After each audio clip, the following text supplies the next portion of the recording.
Good afternoon. Welcome to another edition of the 411 Talk Zone radio show, Red Pill Edition. My name is Leon Jones, and I'm going to try to keep this live short today. And it just depends on how many audience members I get up because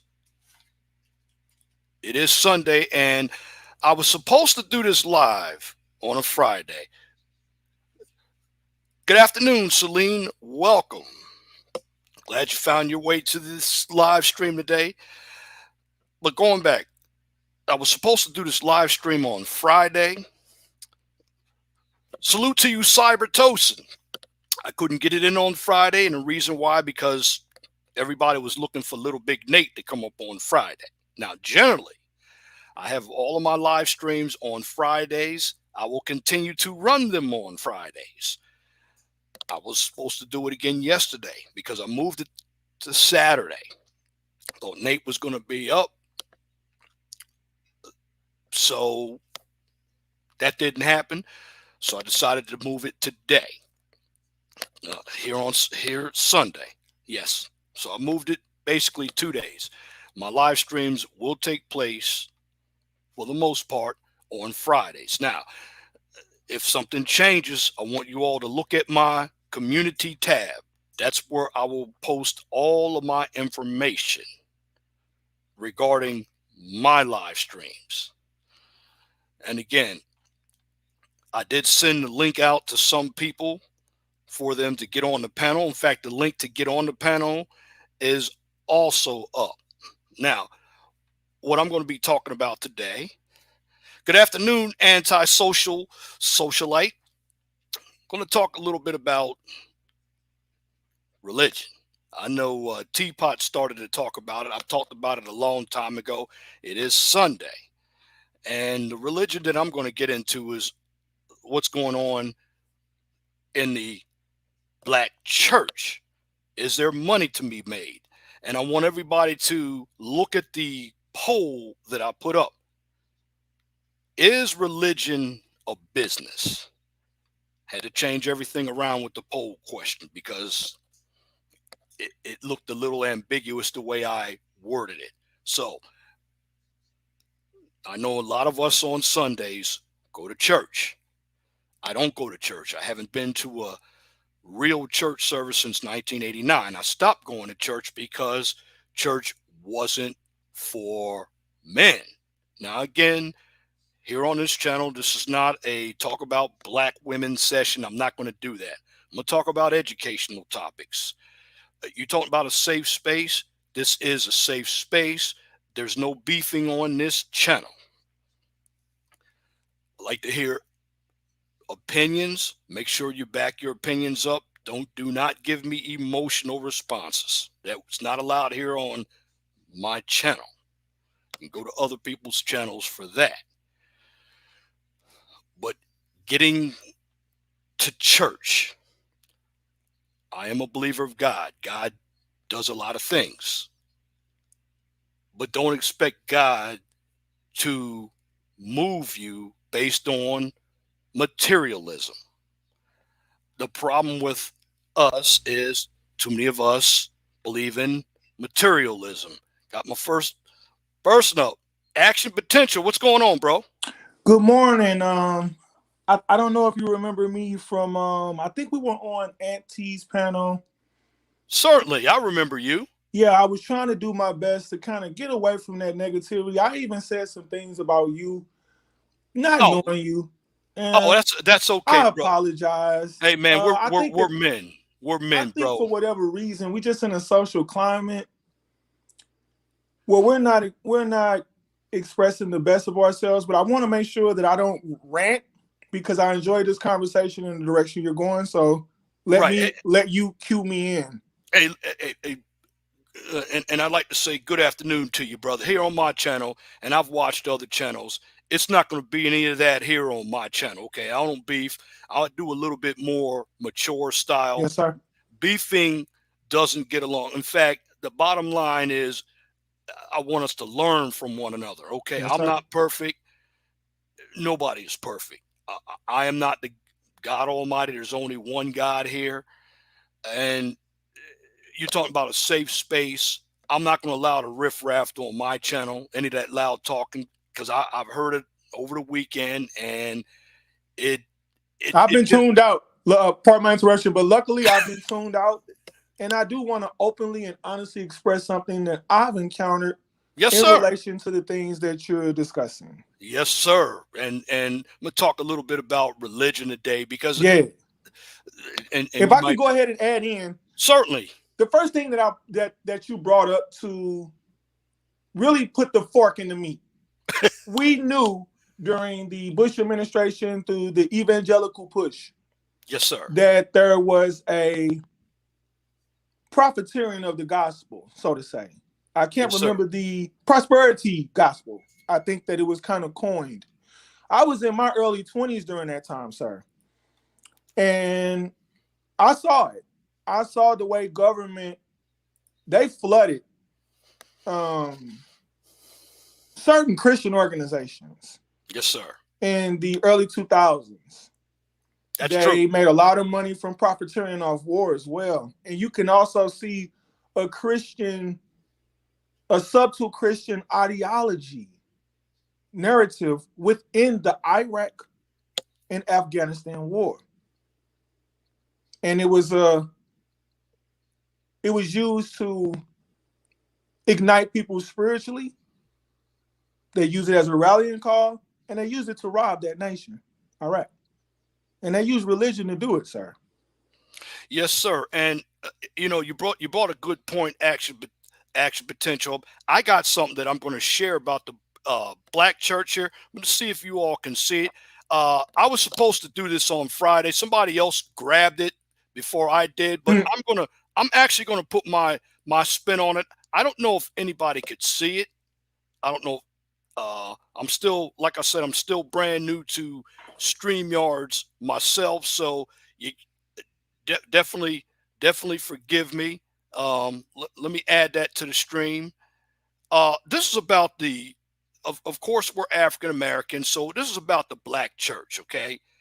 Since the majority of us are black, and if you look at religion, and I got this article, black churches have collected $800 billion in 10 years. What do you think about that? That is a lot of money to go to church. And do you go to church, sir? If you don't mind me Um, asking. this internet is dangerous. So people are gonna use this against me, but you know what? I'm tired of it. So I'm gonna be honest with you. Yes, sir. Um, I was raised in a family of Jehovah's Witnesses, Okay. which presented a lot of challenges if you know a little bit about the religion. And at Yes, such sir. a young age, it was enforced on me. And my paternal side of the family went to the church, and I would literally I would get kicked out of my mother's home if I went to not only visit my father's side of the family, but if I was found in the church. But I did go, and I did suffer through that. And Well, I the don't know church if you got some problems, some serious issues. I'm glad you brought that up. Now, can you see what I have up on the screen? And like Antisocial Socialite podcast says, there's hypocrisy everywhere. Now, the print might be a little small, so even if I have to read it, I'll read it. And with the church, and I understand Jehovah's Witnesses. I was brought up myself in Baptist and Mm-hmm. Catholic, and I just believe as a man when it comes to church. I just believe that a number of the churches basically have kicked out all the men, in my humble Mm-hmm. opinion, Mm-hmm. if you can understand that. Mm-hmm. And a lot of the religion, from my humble opinion, is become very magical. Okay. Mm-hmm. You have a number, just like Antisocial Socialite said, there are a lot of individuals out here who are hypocrites. They use the Bible for their own narrative, but they never practice it. Again, the Bible, in my humble opinion, is a history book. Right now, we're doing the New Testament, but there was an Old Testament with Exodus and Genesis and Numbers and Can I yes, sir.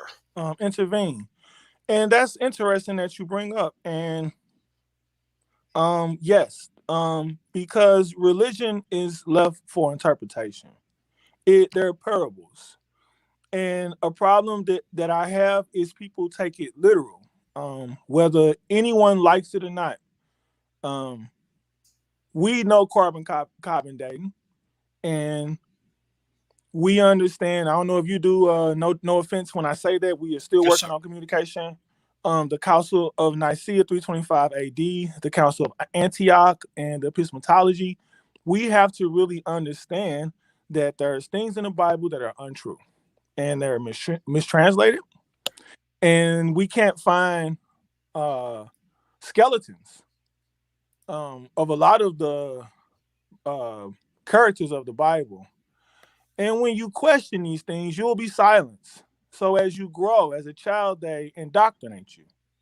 Yes, sir, And they as do. you grow older, you begin to challenge things. And as men, we are intellectuals, we are logic, we look at probability and not possibility. The church sells you on possibility. Is Yes, it they do. possible that I can do something that other people can? Yes. Is it probable that everybody can? No. So as we grow older, we start to look at things realistically as men. And the church cannot supply us that. And in closing, to let you carry on, $800 billion. We need to consider how was that reinvested back into the people that And that's contributed to it. I'm glad because I'm going to go ahead. I don't know. I put my glasses on, and this is now I'll read this article because there's a lot of information in here that is, for my humble opinion, untrue. Because if there is an area in which can demonstrate black people's prowess in business, it is the area of religion because there's always been incentives for generations to give generosity to churches. Now, here are the following reasons. You have the promise of 100-fold blessings returned to you when you give, thankfulness for a social and spiritual institution that meets many needs. And in the Bible didn't say anything about a church, it says assembly. Then you always have the wonderful pastor instilling unflinching loyalty. Pastors make a lot of money, in my humble opinion. The willingness to give because God has been good to them, the threat of hellfire and damnation, and the simple obedience to a section of the Bible which asks for tithes and offering, where tithes are basically 10% of income. So I can say not everybody is paying into the church because I believe, in my humble opinion, it is voluntary, and thus usually only individuals who can actually afford it will pay donations. Now you get a tax write-off if you pay donations, but a lot of these churches are 501c3 as well. So we've heard stories of ATM machines being in churches and bounced checks, and a number of individuals donate to a church for good reasons. However, I still think, brother Action Potential, that the church, in my humble opinion, is business. What say you? Absolutely. I'm really just, it's a lot of things analytically that are coming to my mind as you're speaking about this. And the first thing that came to my mind is popularity. Um, each church stands on this level of popularity. If you can't get people to come into the church, then you can't profit off of it. Well, That's a business. I see that Celine mentions that white churches and black churches are very different in how they run because white churches were all stoic, but black churches now I've seen Yes. very theatrical, and Yes. that is true. And antisocial socialite also writes, when it comes to white churches, it depends on the denomination and the age range. White churches are more charismatic, and young are just as energetic. Whereas, in my humble opinion, black churches aren't. Salute to brother Melly Mel in the building, but it is very important that we do understand that because let's be honest, uh, Jesse Jackson and Al Sharpton, you heard of them. I know that. They were reverends in churches. How much money have they made over the years? Popularity. And that's funny that you say that. That is funny that you say that because it is a Creflo Dollar, and there are a lot of other. And, Popularity. and I'm And a not saying pastor can literally buy a jet plane. what. Yeah, and yes, yes. Now, if we can take ourselves back to 20 years ago, when men like me and you possibly were making supreme effort at living out those scriptures, we turn around 20 years later and we see men that profited jets off of that while you were at your work shift and you were concentrating on the scriptures, when you went out in the world or whatever you were suffering through, and you were internalizing those scriptures at the same time. Not just Creflo Dollar, even in our own families. You have pastors or members of the church. And we know it's a culture with the Cadillac and Oh, the high you know. praise of particular people and their sexual prowess or aesthetics. Oh, oh, Uh, we oh, feel it when we yes. walk through the door. That Well, it's not about our humbleness and other men looking at your wife and you looking at other men's wives. And this is the behavior, man. right. And antisocial socialite says my issue is not the liveliness because it's better to dance in church than in the club, but it My doesn't matter God. how stoic the church is if the doctrine is false. I believe that as well. That's a fact. Salute to Lando in the building. Welcome to the building. Yeah, and it's funny when you. I don't want to use the word hood. I use the word black community. Now, we've all lived in black communities, and if you've gone into black communities, what you see is not just churches, but across the street or even next to the church is a liquor store. I was trying to get away from that. Let's go. And now, Jesus did drink wine, but these pastors out here, okay, and I did a couple of videos on a black pastor a long time ago. Now, there are some good ones like Geno Jennings out there, but there are some ones, if you've ever seen the pastors of LA and the pastors of Detroit that are basically Oh yeah, okay, yeah, I remember that. Yeah. they're they're basically using the platform to make money. And a lot of these pastors, they don't live in a black neighborhood. They come to the black neighborhood, they collect their money, and they go somewhere else. They're living in a nice mansion in the suburbs. It's just like having businesses in the African American community by, let's say, Middle Eastern individuals. Um, Yep. Also, you have Asians. Yep. They'll take their money and Yep. they'll go somewhere else. And I didn't realize it, brother Potential, but we have a lot of money. We spend Yep. trillions and trillions of dollars on other people's items, but we can't even invest that money into our own neighborhood. Yesterday, when I left the store, I smoke marijuana. Okay. And Okay. I'll go get me two blunts. And you go to the cash register and they want you to spend $5 Wow. if you swipe a card. Or they'll charge you an additional 50 cents on any purchase under $5. Now, I don't argue with the Hindus, the Right. Kamala Harris babies in the community. They sell our spirits. Yes, sir. So today he tried to make a gesture. Well, yesterday he tried to make a gesture and say, I'm not going to charge you 50 cents. I said, no, no, no, no, no. Be consistent.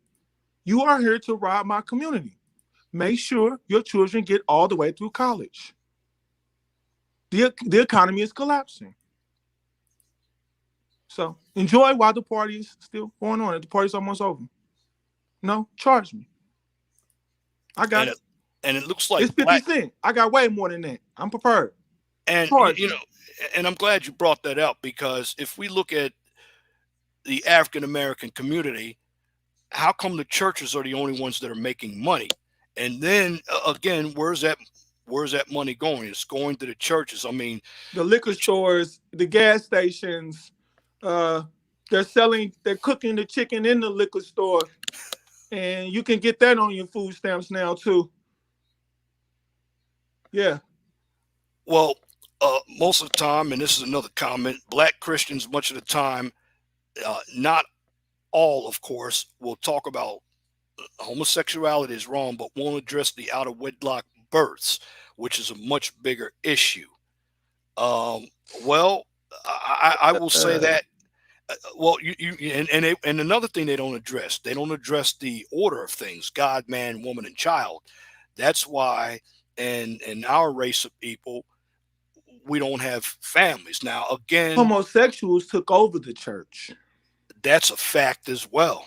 That's you even have some. So we can definitely see why they would want to focus on men and out of wedlock children, because we would definitely want to attach men to the limited finances that they have, because we're definitely talking about how we own nothing in our own community. So yeah, let's That's ignore the homosexuals and let's concentrate on um, getting the income of these men. Great. and that's good. That yes. And a much bigger issue is you do have pedos in the Catholic Church. Yeah, I used to go to a Catholic church, and we got shout out to Melly Mel. Welcome to the panel, brother. So what's up, y'all? Good morning. Good morning. Or good Hey, we're noon. talking about religion, and got brother Action Potential. He spotted me. We were both on my birthday on Ah, Auntie's panel. Late birthday, man. He's a good guy. So he's just really smart. yes, I can tell you're older than me, so you're a lot more patient. You don't pull the trigger as fast or as you aggressive. you you know what it is with me, brother. I learned that beefing with each other, we're men. We're not supposed to beef with each other. Okay. Um, this channel is about education. Melly Mel already knows me. We've been on Nate's panel, and my panel. I want you to really have a safe space to come where we can have our opinions and learn, and not when I say be disagreeable, we can disagree but learn from one another, hear each other out, because I'm not going to have all that screaming and yelling here. From uh, from what I see from you initially, um, I look at the word respect differently. I see people use that terminology very loosely. They use it from a biblical point of view, right? yes sir. A slavery point of view. The word respect means that I'm looking at somebody's attributes, characteristics, and behaviors, achievements, and I like them or I give them certain accreditation based on that. That's what respect means, and that's why it's earned. You cannot respect, like they say you need to respect everybody. No, you can't. You're taking that term out of context, because I don't respect a rapist, a murderer, a thief, a scammer. No, I'm I not I'm don't not either. never gonna respect you either. That's it. Well, See, I'm never gonna respect I you. like how your mind frame is thinking right now with I respect. like that too, because I'm the we never same think of that. way. And I learned that, what I'm saying, from a TV show, this character, dude named Harvey from Suits, he said the scene, he said the same thing about the three attributes of him. And one of them was my respect is earned, It not has to be. demanded. And I carry that new attitude when it comes to respect. People gotta earn that shit with me. I don't give it. And Like see, that's the slave mindset, because we were forced to have to respect people that don't deserve respect. The exactly. terminology that they're looking for is cordiality or humanity.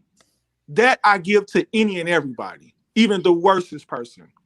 I understand that you still are human, and I should approach you as a human.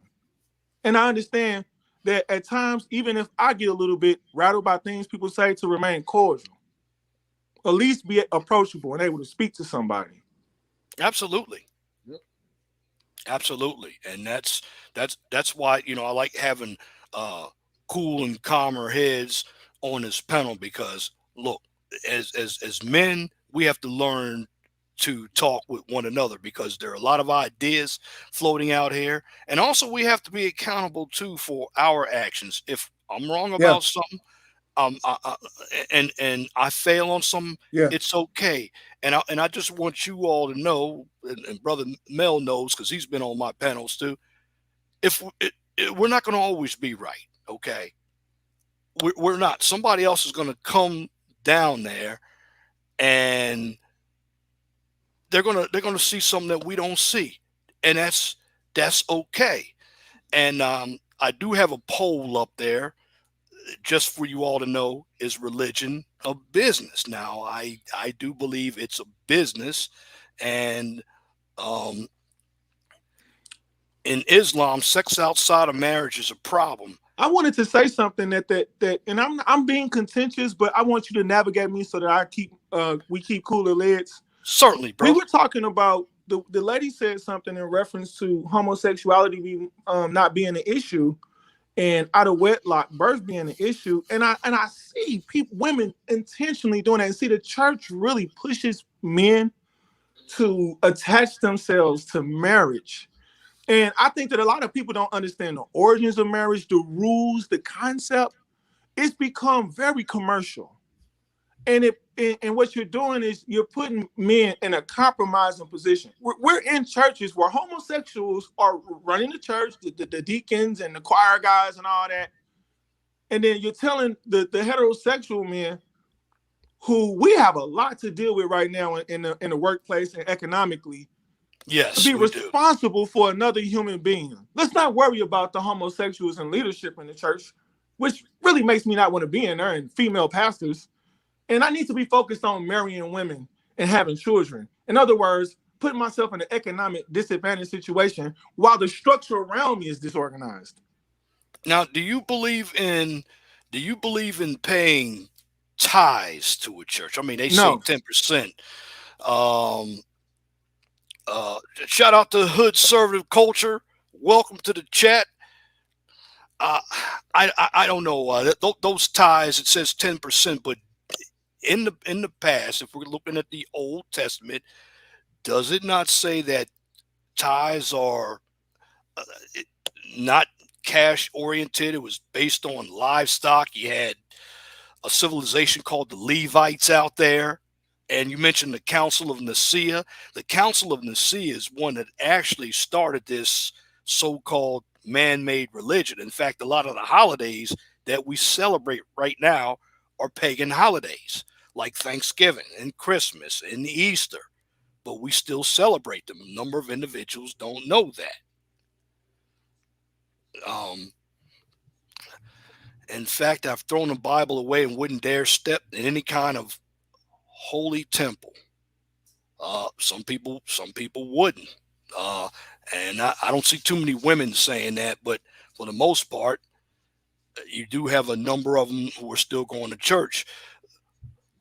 Welcome to the panel, antisocial socialite. How are you? I'm well. Happy New Year. Happy belated birthday. Thank you, thank you, thank you. Uh, as you know, we're talking about religion here.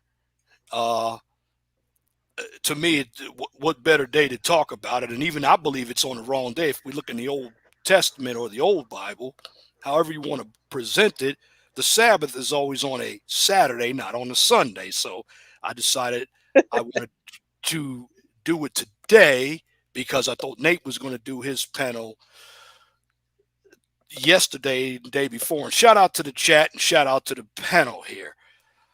What is your take? You had just mentioned Islam. I believe Islam is also a man-made religion as well. What say you? Yeah, I've only got 5 minutes, so I'm just walking and talking. Certainly. So when I jump off, I'm still listening in the back. But yeah, what I will say is, at the end of the day, if we take what the scripture says, we are living in a time where there's going to be a lot of deception. There's going to be a great falling away, according to the scripture. A lot of people are going to depart from the truth. And, a lot of times we think it just means our churches are going to be empty, but it's also there's going to be a lot of false doctrine. And religion is like religious acts, like doing things a certain way. So yeah, you could market that to make money. And we do see that, as somebody mentioned, the prosperity gospel, where it's like, oh, we got to buy this shawl and buy this DVD set and buy this oil or give this offering and things like that. Yeah, so there's room to be exploited through religion, but it's not religion per se that's the problem. It's the mentality of the people who practice the religions. Because if you're not trying to live by what the text says, then that's how you allow yourself to be exploited. So Celine mentioned that it's only in Christianity that sex outside of marriage. Sorry, it's like a helicopter flying Oh, over. that's okay. That's okay. She mentioned that it's only in Christianity that sex outside of marriage is a problem. No, in Islam and other religions, it's a problem as well. But maybe to a lesser degree. Not necessarily Islam, because I feel like in certain places you probably could be put to death for that, but you know, other faiths, I suppose they're not so strict on something like that. But going back to that thing about homosexuality, Yes. this is one of the reasons why I don't really bother with like the whole, not to say that the scripture doesn't say that all sins are not equal. The scripture says that they are not equal. But what we often have a tendency to do is say, well, I don't engage in big sin, so I can kind of be self-righteous about my gossiping or my hypocrisy or my judgmental behavior, or the way I slander other people or whatever, or just there's lots of things that we do that we consider them to be small sins. And we say, well, at least I'm not a homosexual. Well, yeah, but you're still killing people with your words when you gossip about them behind their back. And it can lead to something big later on down the line. So the church has become corrupted. Part of that is a plan, because we know a lot of people, when they don't have resources, they gravitate towards religion. So if you corrupt the one center that's trying to promote morality, you have captured the hearts and minds of the people in a different way. I don't know if that makes any sense. It's like the church was one of the last places in the West where you actually could get sense, as it were. There was such a thing as right and wrong. So it was necessary to corrupt the church in order to have nowhere where people could get moral guidance from. So when we understand that, then it makes it easier to say, like, if you go to a church, it's not lining up with the scripture, that church might not be for you in terms of the institution. But there are other churches that are trying to live right. And now we've got obviously online communities. So religion in and of itself is not a business. But obviously you can take anything and use it to make a profit. Now, this comment I'm going to address, and maybe you can address it too, from Peducia. When someone comes preaching to you about racism or religion, they usually want something from you. Is that true? I mean, that there. And shout out to brother Free Zone Lou. I just dropped the link if you want to come on up. I do believe that you have a number of these churches, and I don't know about England where you are, but I do know about here. There are ATM machines and churches, and you have a lot of these pastors out here that they use the women for their money, and of course some men. Now, I'm not against God. The Bible does say a right to assembly, but it doesn't say anything about church. That's Well, the word church is like ecclesia, which means the gathering. So this is why I always differentiate between the spiritual body and the institution. The institution is a lot of the religiosity and churchianity that people kind of do to embellish the religion sometimes on what the text says. And I'm not saying that there was never a time where it was, for example, a lot of people know stereotypically like a Pentecostal church has a certain vibe about it, okay? The tambourines and the singing and the choir in the gown. And I go to a Pentecostal church, okay? But obviously, there may have been a time when that was genuine, but then people saw that there was an opportunity to replicate that without the genuineness. And that's where Pardon me, people man. kind of can be hypocritical, where they can do the outward motions, but they don't actually have Pardon a me. true inner conversion. You go to? Go ahead, brother. Yeah, Action. Did you say I'm you go to a Church of God. Pentecostal church? Yeah, I'm Church of God. Do you know what the word penta means? What, 5? 5-point star? Fifth, 5? Do you understand what that means in the form of the chronology of the Bible? No. But you studied that? I take it from the time of Pentecost when they were in the upper room and the Holy Spirit was No, poured out exactly on everyone. I know what the Pentecostal is, and that's why I'm asking you, do you know what it is? That's my understanding. So if there's a different understanding, Yeah, you can definitely share that, because I was gonna say, Oh, I'm not gonna devil. say. I'm not gonna. What you say, sir? Is it more or less like the devil? Mm-hmm. And do you see how that's deception? Okay. When you know exactly where I'm going, and an honest person and a genuine person would just say it. Well, I've never heard of Pentecostals being demonic. I know what Pentecost is because I think it's a certain number of days after Only thing I can tell another you to do, feast. ma'am, is I think that you have not been studying. You have not Well, been reading the history of the organization that no, I you haven't. have come across, or maybe you was raised in. No, I Maybe wasn't raised in it. maybe it was proximity. Maybe you learned it from somewhere, but it's apparent that you haven't looked up its history. No, I haven't. I know. But I wasn't being disingenuous. Well, You asked me what the word penta means, and I know what the word penta means. It's 5. Pen is 5, like pentagram, pentagon. It means 5. you just said a So if very you're important asking me the word. You just said a question, I'm very important. assuming that's You what just you're said a very referring important to. word. You just said pentagram. What do you understand about that? But pentagram and Pentecost are not the same thing. I know, but you said the word pentagram. I didn't. Yeah, because you asked me, do I know what the But what do they prefix do inside penta of a is? pentagram? Inside Pardon? of that religious organization that you've come across? How do you mean? I don't know. You've been inside the But we walls. all know what Pentecostal churches are like. We? Well, that's the stereotypical black church. Fiery preaching, people speaking in tongues, people in the gown, people having a praise and I worship really team wanted and to things like zero this. in on that word pentagram because there's a specific religious tradition that occurs inside of a pentagram. Inside of a pentagram. Yes, ma'am.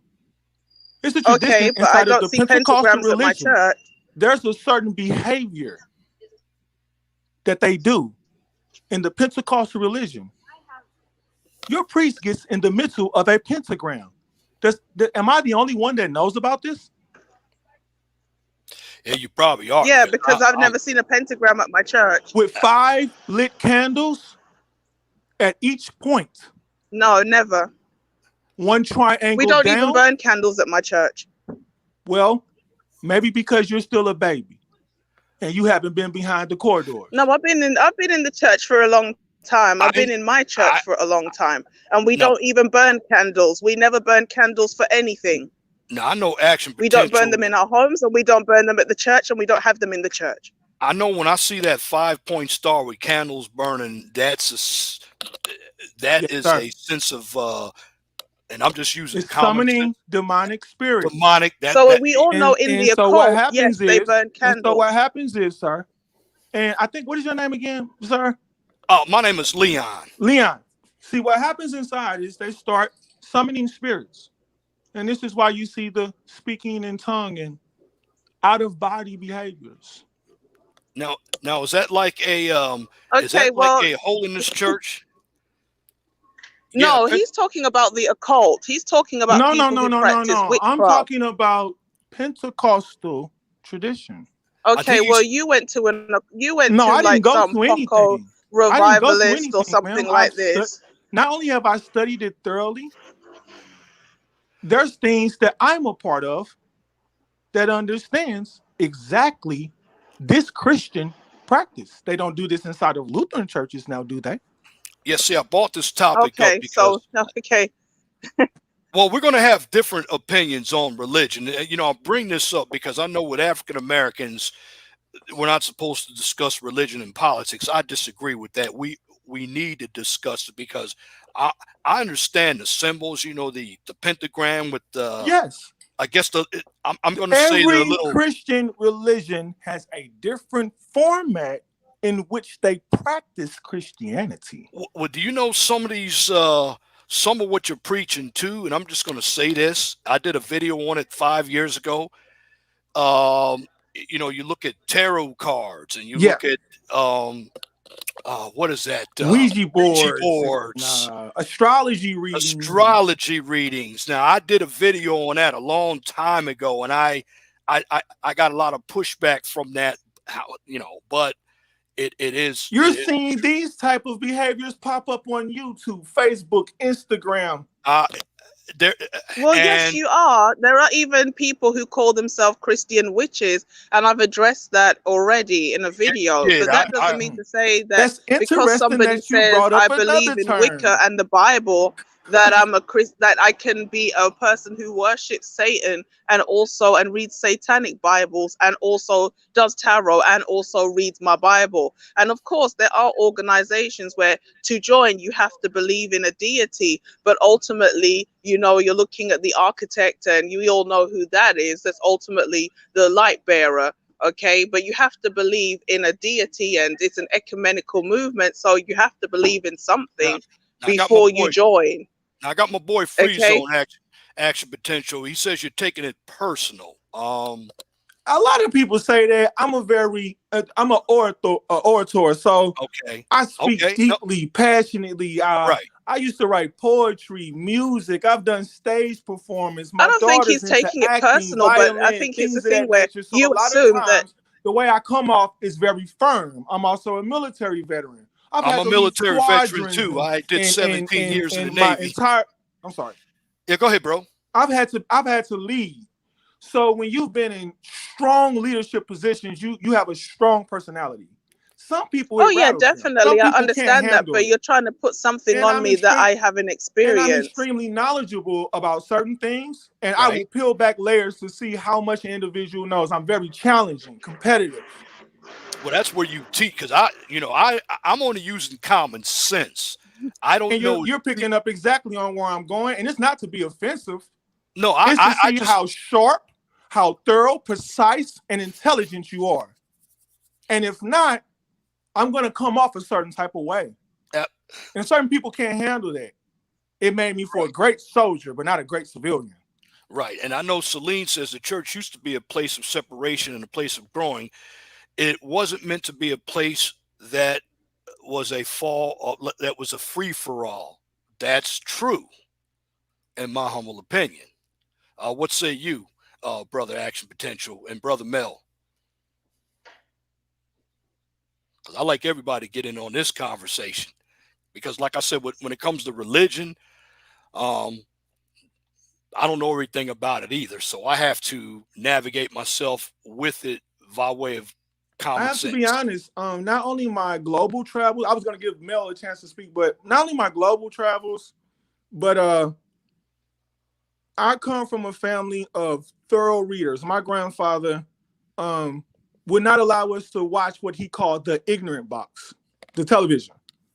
So in my home, you read the Bible, the encyclopedia, your homework would be done correctly, grammatically, your punctuation. You do not speak inappropriately in my home. I was even on my son's case about the fact that we're men. When you wake up in the morning, you need to do at least 25 push-ups and try to build yourself up. Because we're men. We're responsible for protection. You're responsible to be literate, financially functional. And a lot of people can't accept men like me in society because we ain't taking no shortcuts. All right. You're going to do it right. So with that being said, when I speak about certain religions, you see I'm naming things. Right. You're like me because I used to be a company commander, drill sergeant. Okay, there we go. You're pretty regimented, and the military does do that to you. It done that to me. I'm a very regimented, and I had leadership positions, so I understand where you're coming from. You're coming off where some people might, and I know socialite doesn't believe you're coming off personally. Some people might believe that you're coming off harshly, which you're not. You're just coming off direct. And one thing I do notice about people, even in the churches, they don't come off direct. They want to give you the good, but you have to. They don't have a solid foundation. You don't believe in what you say, and you haven't done enough research to be able to articulate and defend your position. And that's their issue. Are you talking specifically to me? I'm not, but it's apparent that you're taking it that way. No, I'm not taking it that way, but you asked me about your mind wouldn't have spoke that way. Your Okay, mind but wouldn't you even have asked me said that. about the prefix penta, and I know what that does Well, I mean. wasn't even So concerned about that. obviously, if you ask I was me, really trying to navigate the conversation more toward the word Methodist. You Right. I remember coming across Methodist churches, a lot of them on the West Coast, and to go back to that 501c3, if you remember the Bush administration, one thing that stuck out really large in my mind is when he went after the LDC. He went after the Mormon Church, Right. and he had the feds in Texas and Utah. Do you remember that HBO series Big Love? I do remember that. Yeah, Yes. when he was marrying several wives, big politicians connected to religious organizations like the Mormons, and how they have whole acreages in different places in the South and in the West Coast. You'll see the Saint Latter Day, what do you call that? Latter Day Saints. That's Yeah, we get more into the well, Latter-day Mormons. Saints are Mormons. They're liberal Mormons. yeah, but we would see Yes. them sometimes. Well, if you could just pause a little bit, I understand who they are, ma'am, and that's why I'm bringing them up. Because once upon a time, you would see them roaming through our communities. You know what I mean? Right. And Brother They'll have Free the little Zone. badge on and stuff like that. And they'll be walking through the hood. And we used to sell crack, you know what I'm saying? Dope, everything. We on a block. They walking through the hood. They straight. Yeah, Brother Free Zone also believes he knows where you're coming from too, Brother Potential. Now let me Actually, continue. head scratch. Like, Go ahead, Brother Mel. yeah, that's why I always have my head scratched to this day. Like the way they dress is like they real off. Even if they walk through the city, something about them like real off. Like they don't blend in with this crowd. Like you know what I'm saying? Like the way they come out, like what the hell? Like it ain't a whole nother world. They be in the hood trying to straight recruit you. Yeah. And And I'm we selling dope and everything. And in my mind, y'all will jump on me. And I'm just a regular nigga. I got to watch my back. But they can walk through here and y'all will straight talk to them and it's cool. And then I would challenge them biblically and people would be like, leave them alone. I'm like, why? Why I can't debate the Bible with them? How you trying to teach me the Bible and you don't even know it? Pull your Bible out. Let's have a discussion.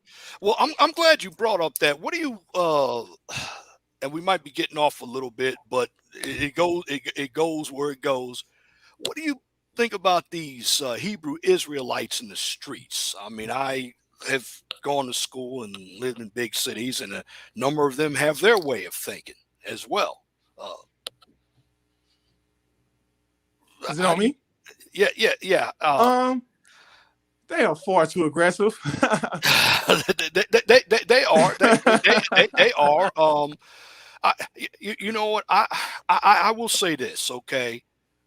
When it comes to some religions, even like the religions of Islam, they have a discipline to it, or the Nation of Islam. It's overbearing though. It can be overbearing, but going back to the money, okay? Now they ain't getting no money. well, with this article, it says in the USA, live streams research shows that black churches in aggregate have collected more than $450 billion in tithes and donations since 1980. With a Senate investigation into the finances of several mega churches underway, the prosperity movement has been the target of mounting criticism from inside and outside the black church. Now, specifically, some affluent ministries have drawn the attention and ire of some clergy and lay people alike. Now, researcher Henry E. Felder's study of blacks' donation habits demonstrated per capita spending of $508 per year in 2009 dollars. That's million. Another source, Tyler Media Services, estimated that the black church revenue approached $17 billion. Now, this is 15, 16 years ago in 2006. So one church, the Reverend Dollars World Changers, reported 69 million back in 2006, according to the Atlanta Journal-Constitution. So mainstream it was in Atlanta? It was in Atlanta. Well, his church is in Georgia, I believe. That was according to the Atlanta Journal-Constitution, which is an Atlanta-based newspaper.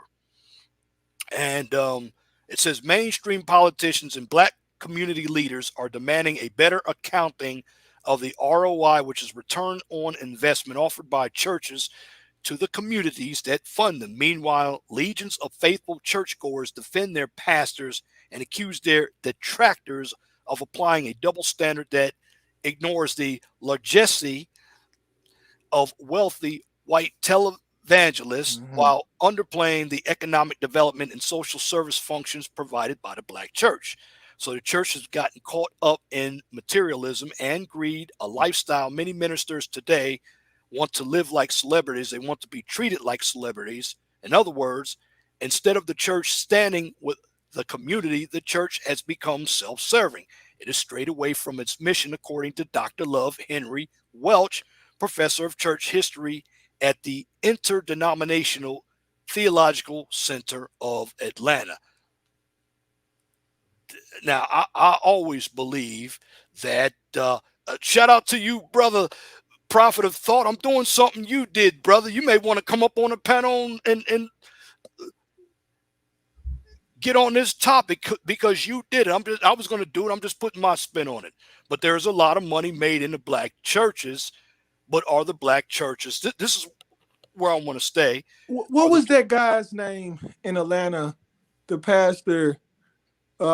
He got accused of messing with boys or something. He ended up dying. He got real sick. Name. I'm trying to remember why you was talking. In the chat, do you know the name of the pastor? Was his name Eddie Long? Eddie Long, Yeah, Bishop Eddie Long. Yes. He was one of those pastors down in Georgia. I think Creflo Dollar as well from Georgia. What's the big heavy setter guy, black, kind of look like Walrus. I'm sorry for making fun of him. They all from down in Georgia. It's a lot of black mega preachers in Georgia. And they got the celebrity lifestyle. They actually do. And it's a lot of these individuals out here that aren't really TD Jakes. TD Jakes. I think he's from down in Atlanta, or not Atlanta, but Georgia. And there's another pastor, I forgot his name. He went because he had sex. Obama came in through a mega church. Oh, you're talking about Dr. Reverend Wright. The Trinity Church in Chicago. That used to be Oprah's church as well. Yeah, big man. Church. Yeah.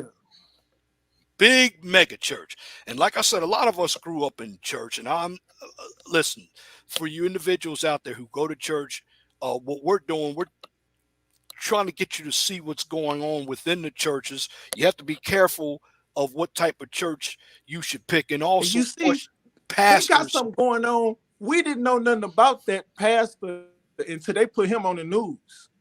I figured out when I saw him when he won the Senate. I was on the ship, man, and it's always government stuff on the ship. And I just saw this kind of black looking guy, and the way he talked, and they was like, this guy Barack Obama when he got the Senate in Illinois, and I was always into politics. I was in the military. So was I. You saw it served in the military, so you know what I'm saying. You're gonna see. I know exactly what you're saying. You're gonna see it, man. And I saw it, and I'm like, man, who is this dude, man? And I liked the way he talked, and they was calling him black. But as I think about it now, it wasn't until I saw the political thing start to play out. They brought the preacher out. They been knew about this guy in this Dr. Reverend Wright. He was Reverend Wright. Dr. Reverend Wright. Yes, I didn't know, and I had read The Audacity of Hope, and then I read Dreams of My Father. First, I was in Chicago when he was the senator, when I got out the military in 2005. So he was big in Chicago. Yes, he was. And I read the book Audacity of Hope, but then I read Dreams of My Father. I didn't know about Dreams of My Father. When he came out with Audacity of Hope, I was already watching him, and I read the book. It was a great book, man. Yep. And it made me want to read Dreams of My Father. Right. But I still didn't know nothing about Reverend Wright. Right. And it was in the book. I probably didn't pay attention to it. Now, also, I know we talked about the black churches, but you have people like Joel Osteen, Kenneth Copeland, Joyce Mayer, anti-socialist mentioned Carl Lentz, and Joel Osteen. He's got a big mega church Man, in Houston. I mean, I saw that church. It's like a basketball arena, that big church. Kenneth Copeland is another one. Yes, that was mentioned. So this is why I wanted to put this up there. Is religion again? man, I that's haven't pulled up. business. That's business. Do you all think it's business? Or That do is you all? business. I mean, because some of these individuals are making more than the president. These churches. God, man. It's kind of not even funny, man. And I'm trying to make people aware of this so they understand what they're getting into when they go to church. Um, let me continue on with this article here. Again, shout out to my brother Teapot. He went over this article. I was actually going to do it as well. Didn't get my hands on it. He got his hands on it before I got my hands on it. Uh, few people, not even the ongoing congressional investigation by Senator Chuck Grassley, accused the megachurch pastors of outright larceny, and the congregants generally approve of their pastors' luxurious lifestyles. Live Steve's investigative series will take a forensic editorial approach to quantifying the return to Black America for the 350 billion in tax favored donations it has given to the Black church by examining the arguments on both sides of the pulpit. So in this series, we will seek answers and advisory to the following questions. How often and how much do church leaders take advantage of the faith of poor Black people? We will investigate and identify the churches that are showing a strong return on investment that goes beyond inspiration. What does the Black community have to show for the Thank $350 you. 50 billion in tax-free dollars? Expert analysis on what could potentially be done with such a huge amount of money, and how could it improve the state of our communities? And why do some church leaders refuse to participate in the Grassley congressional investigation, which requested the financial records of several megachurches? Again, some pastors are in fact money hungry. However, it would be ludicrous to criticize them all and generalize them all as being money hungry. That's the devil's plan to attack these men and get people to give up hope concerning their salvation. That's why you see so many people lost, because they don't know what to believe. And at the same time, it's just bear with me. Let me continue on down. This is a good article. I got my boy Teapot. What's going on, brother? You did this article. Help us out. Peace, Peace, brother brother. Leon, Hey, what's everybody going on, else up man? there. Yes, sir. You did this article because brother Teapot, in the Black community. Let's just be honest. These churches, have they really helped anybody out? I mean, I see liquor stores all over the place. I see trash all over the place. I see urban blight all over the place. And these pastors, let's be honest, they don't live in a Black community. They live in a community of their own, which is not Black, and they have a nice house, a nice car, and they're going to the poor people for their money. What say you, brother? Well, I concur. I tell people this all the time. I mean, shit, I was raised by church folk. A lot of people in my family were in church leadership. So, you get to see this stuff in the back rooms, man. You get to see all the corruption and the BS. But um, greater than that, the greater point than that is, you have billions and billions of dollars being funneled into the Black church, but you don't see any of those billions of dollars reflected in Black society. Um, because we're always on the internet talking about building, and we need to put our money together, and we need to get this right and get that right and invest and all this kind of stuff. I mean, Black people as a whole, man, we invest billions of dollars into the Black church yearly, billions of dollars. Now think about all that money that has been funneled into the Black church. Just think about all that money. How much improvement in Black society would that have bought? And another thing, you speak of the black churches being in the middle of impoverished, uh, Absolutely. despaired neighborhoods. I mean, if you go, especially down here where I'm at, I'm in the South, right? I'm in North Carolina, and you go through some of the most raggedy, ran down, destroyed neighborhoods, and you see more churches than you do anything else. And the church sits in the middle of all this poverty, all right, all this brokenness, all this despair, and people file in there, by the dozens, giving over their rent money and their car note money and their light bill money and all this kind of crap. And they're living paycheck to paycheck. They're barely making ends meet. But the pastor and his wife is pulling up in a Mercedes Benz, a Corvette, a BMW. He wears the nicest tailored suits. She wears the grandest of fur coats and jewelry. And what they do, they come in there and they, spew a lot of stuff to you and make you feel good. And after church is over, they jump in their car and drive 30, 40, 50 minutes away from where this church is. So they're not even, quote unquote, part of that community, because literally they come into that community to preach. And once they're done preaching, they leave said community that they have pretty much vacuumed all kinds of resources from. I mean, you got people catching the bus to church and walking to church, and the pastor speeding by him in his damn Maserati. All right. And that's just on a small scale. We're not talking about the Jakes and the Creflo Dollars and all those guys who got jets and helicopters and all this old kind of Right. foolishness. I Right. mean, we're not even talking about those guys. So all the billions of dollars that have been spent in the black church, let's not talk about 10, 15 years. The money that has been spent in the black church in 2021. Right. All Because right. this article, brother Teapot, this is pretty much a 2009 article. Okay. Because Yes, I checked the dates on it. Now we're in 2022 now. I bet you that is doubled or close to tripled. absolutely.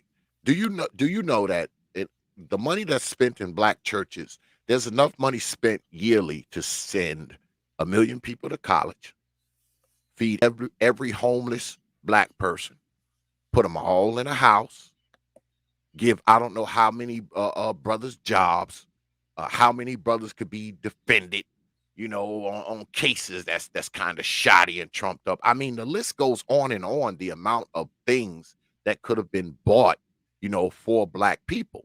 Now, people will probably say, "Oh, well, you can't depend on the church." BS. I mean, when we talk about the amount of resources going into certain things, when we talk about crowdfunding and getting it all together and finding a solution for black people, well, all your money solutions are going into the black church, man. If you want to Absolutely. find money, if you Now we want to know it's find money, that's where it is. Now we know it's just not in just the black church, according to anti-socialite. It is true, the financial corruption is everywhere, and also uh, the the holy according to the scriptures, not by religiosity. And let's just be honest, brother Teapot. You and I are in our 50s. How many Yes, people want to be deceived, brother? A lot of these individuals want to feel good, but they don't even know what they're really going to church for, because as soon as they get out of church, they're back into their old ways again. Let's just be honest. yeah. Well, that's true. I mean, if you're willing to be taken advantage of, there's no shortage of people willing to take advantage of you. So, I mean, uh, True. I think we as black people, man, we just like being a part of something. I mean, even if the something is BS, we just like being Right. a part of something. Because we talk of Eddie Long. I mean, because I talked about Eddie Long a couple of Yes, weeks ago, I've heard you. Uh, and even though people knew what he was doing, right after he got caught, people still supported him. So, I mean, we don't hold these churches to a particular standard, and we should, being that I mean, we're pretty much investing in that church, right? When you're dropping Absolutely. dollars every Sunday, you have a physical investment in said church. So therefore, you should be holding that church to a particular standard. That's why I'm not going to let people come on my channel anymore talking about money and we need this and I we heard ain't it. got that. Salute, Nope. brother. Salute to brother Sir Tice. Long time no here. Let me continue with the article. And brother Teapot, I want you to stick around because you actually did this article. So you and I have the same, uh, for the most part, the same, or we agree on this. But also, it's important that we know the word for ourselves so we can understand when we're being bamboozled. Because many of these Yep. men, such as Dr. Dollar. I didn't even know he was a PhD. And the other day I found out that Reverend Al Sharpton was a PhD. And of course, TD Jakes all have valuable businesses. Bishop Jakes has been putting books out since the early 90s and has directed movies. And Dr. Dollar, this means he has a PhD. He was a psychology counselor for years and making $150 an hour. And he has books out, and he has a record label that's under Universal Music Group, which Grammy nominee artists are on. Now, when these men put books out, they get $1 million contracts. So white ministers also come in for stick refinances. Joel Osteen has not taken a salary from his Houston megachurch for 2 years, but he owns a house, the same one he and his wife Victoria have lived in for 13 years. And until recently, he drove a 9-year-old car he inherited from his late father. Osteen pays his own hotel bills. There is no private jet, although the upbeat minister does take collections at services, netting an estimated $43 million a year. Osteen does not ask for money on his broadcasts, which reach an estimated 7 million viewers weekly in the United States and 100 other countries. Nonetheless, an additional 30 million comes through the mail. His most recent book deal earned him a $13 million advance. So the Senate doesn't even have the proper jurisdiction to look into nonprofit organizations that the IRS deals with. So the Bible says it clearly: when you seek him first and nothing else, great rewards will clearly come your way. The Lord takes pleasure in the prosperity of his servants. If you're blessed, you're blessed. What say you all? I'm gonna go now. So if you don't mind, I'm gonna go first. Joel Osteen is very controversial because a lot of what he teaches is not really from the Bible. I've watched Joel Osteen on a number of occasions, and I noticed that he has a script that he prints out, but he doesn't actually quote the Bible. It's just anecdotal stories. So, okay, he may not necessarily be fleecing the congregation financially, but in terms of spiritual maturity, is he actually leading the people in the truth? So then that goes for all of them. So, as I said before, like, if people want to be deceived, there will be, wolves in sheep's clothing that will lead them astray. If you have a Bible, there's a lot of solid brothers and sisters on social media who are teaching out of the goodness of their heart because they want to teach. So if you want to know the truth, seek God for yourself and use the scripture to find the truth. And then you'll be able to know where there is corruption and things like this. Now, as for the ministry business, it is a shame, but we know a lot of these people who are high profile celebrities, whether they're celebrity pastors, directors, you name it. We know they don't just deal with the Holy Spirit. A lot of them are working with other spirits. They are part of different organizations that boost them up. And corruption, as I said earlier, corrupting the churches is part of an agenda to, spread immorality amongst the people. So once you know this, you're not supposed to be surprised about the high degrees of corruption, because the scripture already warned us that there's going to be a lot of false prophets coming. So the only thing I can say to black people, in particular black men, is black men need to start their own congregations for specifically black men.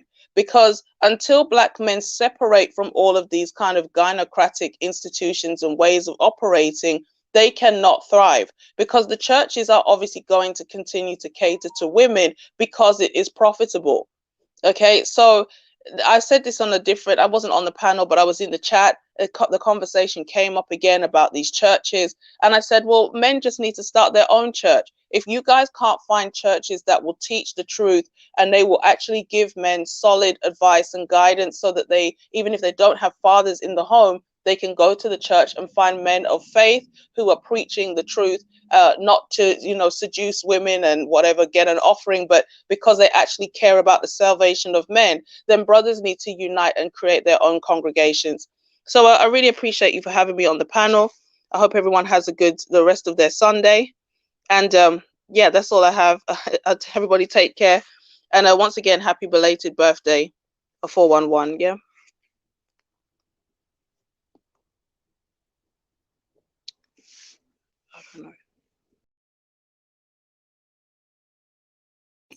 Going back to everything, brother Teapot, I know you did this article, and I agree with you. I don't want to hear us as black people not having any money when we spend trillions and trillions of dollars on everything else. And there are some things. Let me continue to get through this article here and evaluate what I see in this article about these churches. Here, just bear with me here, because this is definitely important. Okay, in the research, the list below indicates where churches would generally spend their income. In most cases, they provide a social fabric and cohesion which would otherwise be missing from some communities. In many cases, they also do the job that governments or charities would or should be doing. Churches are, in effect, social enterprises as well as spiritual havens. Since the day they have regular funding, they are unlikely to go out of business, though people have been known to move from church to church, so decreasing the income, which that decreased the income of the previous church. Well, I disagree with that because the previous church is going to involve getting more members. So a many people who are middle class black people can be found in these churches. The congregation is always aspiring for a better life through hard work, prayer, and faith. It's a social fabric which needs to be maintained and does much for, I'm going to say, society. Now, looking at what I look below, and it's already been evaluated here, missionary outreach to the local community, spreading the gospel. I, anybody want to take a stab at that? I'm going to say no. I'm definitely going to say no to that. What is the church really doing for the black community? What is it? Yeah, I went down this whole list. This whole list is pretty much BS. It's like it's Brother BS. Teapot, I think it is bullshit. I looked at it myself. Missionary outreach abroad. Come on, I haven't seen it. What do you think about it, Teapot? Well, this is the thing, right? I know there's some churches out there that are decent, right? And Yes, they sir. do what they're supposed to do. But when you see so much corruption and you see so much there's so much financial incentives for the church to continue to do what they're doing. And I say again, I mean, billions of dollars have went into the black church as an institution, and we haven't seen any of that quote unquote return. There's been no dividends on this investment of billions of dollars. The only places you see anything is when you see the pastor driving his Mercedes or his wife driving her matching Mercedes and her fur coats and his tailor suits and his mansion and his summer house that he has down in Florida. I mean, so you don't see the improvement that you would think you would see, because let's be clear here, right? For instance, if you go to one of these cities where brothers are dying by the dozen, get shot in Yes. the head and Oh, killed and whatnot. yes. Now go to one of those cities and just stand wherever you want and do a 360. I guarantee you will probably visualize at least 3 churches in that vicinity. Now Absolutely. You would think with all these churches in these places that these places would be inundated with holy folk. But for some reason, these cities that are so horrible, so bad, so full of murder and crime and killing and all this other kind of crap, you would think with so many holy folks, so many holy temples in the vicinity, that the church would have an active part in, if not cleaning the neighborhoods up or doing something about the crime, the the church would have an influence on these places, these particular geographical areas. You would think that the church would have some degree of influence over it, and maybe those places wouldn't be that bad.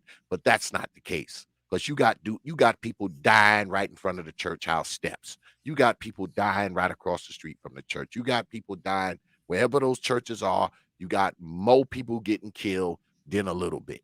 And it seems like these churches are inundated in the worst of areas, and the only thing standing around there that looks decent is the damn church. Everything around it is in tatters, but the church still stands strong.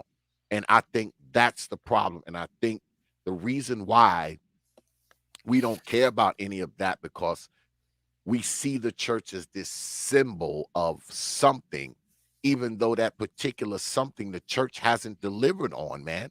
It hasn't, in the most Right. part, it has not delivered. It And hasn't delivered the goods that we worship it for. It but hasn't. looking at this list, brother X, I'm looking training and education. Have you seen any training and education? I haven't. Absolutely not. Absolutely not. Senior citizens clubs and care. I've never seen any of that. Absolutely not. Pastor and key worker salaries. Well, I've seen some of that. I've Yeah, seen. that's the only thing you will see, right? Because they make sure that happens, right? Even though they're not involved with the quote unquote community that building sits on, they make sure that the pastor and everybody else get paid. They getting that cut. Now the rest of it, the next, I'm going to say 6 or 7 deal with the infrastructure, building, purchase, and maintenance. Now I had a frat brother that owned a church. He actually owned a church. He put his own money into it, and he didn't take much money from his congregators. He passed away, Reverend Jones. He had his own bus and everything. And yeah, but you know what? It was in a neighborhood that was messed up. It was in Flint, Michigan, too. So you got a point there, brother Teapot. Every bad neighborhood, there's a lot of churches. I live here in Indiana, and you can see it in Gary, Indiana. A lot of bad churches there. A lot of good-looking churches, but horrible neighborhoods. Rent or mortgage. I haven't seen anything that went into rent and mortgage. Electricity, gas, and water. Yeah, the church is needed to operate the building. But see, the thing about it is we don't have the profit and loss statement. We don't have any reports on this. But this is where the money should be going. Printing materials, computers, telephone, communications, or internet. Well, that's basically, in my humble opinion, that all goes with the survival of the building. But what about travel and transport for pastor and key workers? Oh yeah, that's there. They got to have their jets, limousines, Maseratis, Mercedes Benzes, and you'll see that. That you will see. Yeah, you'll see their transportation. Orphanages? Yeah, right. Yeah, bullshit there. Youth clubs? Yeah, right.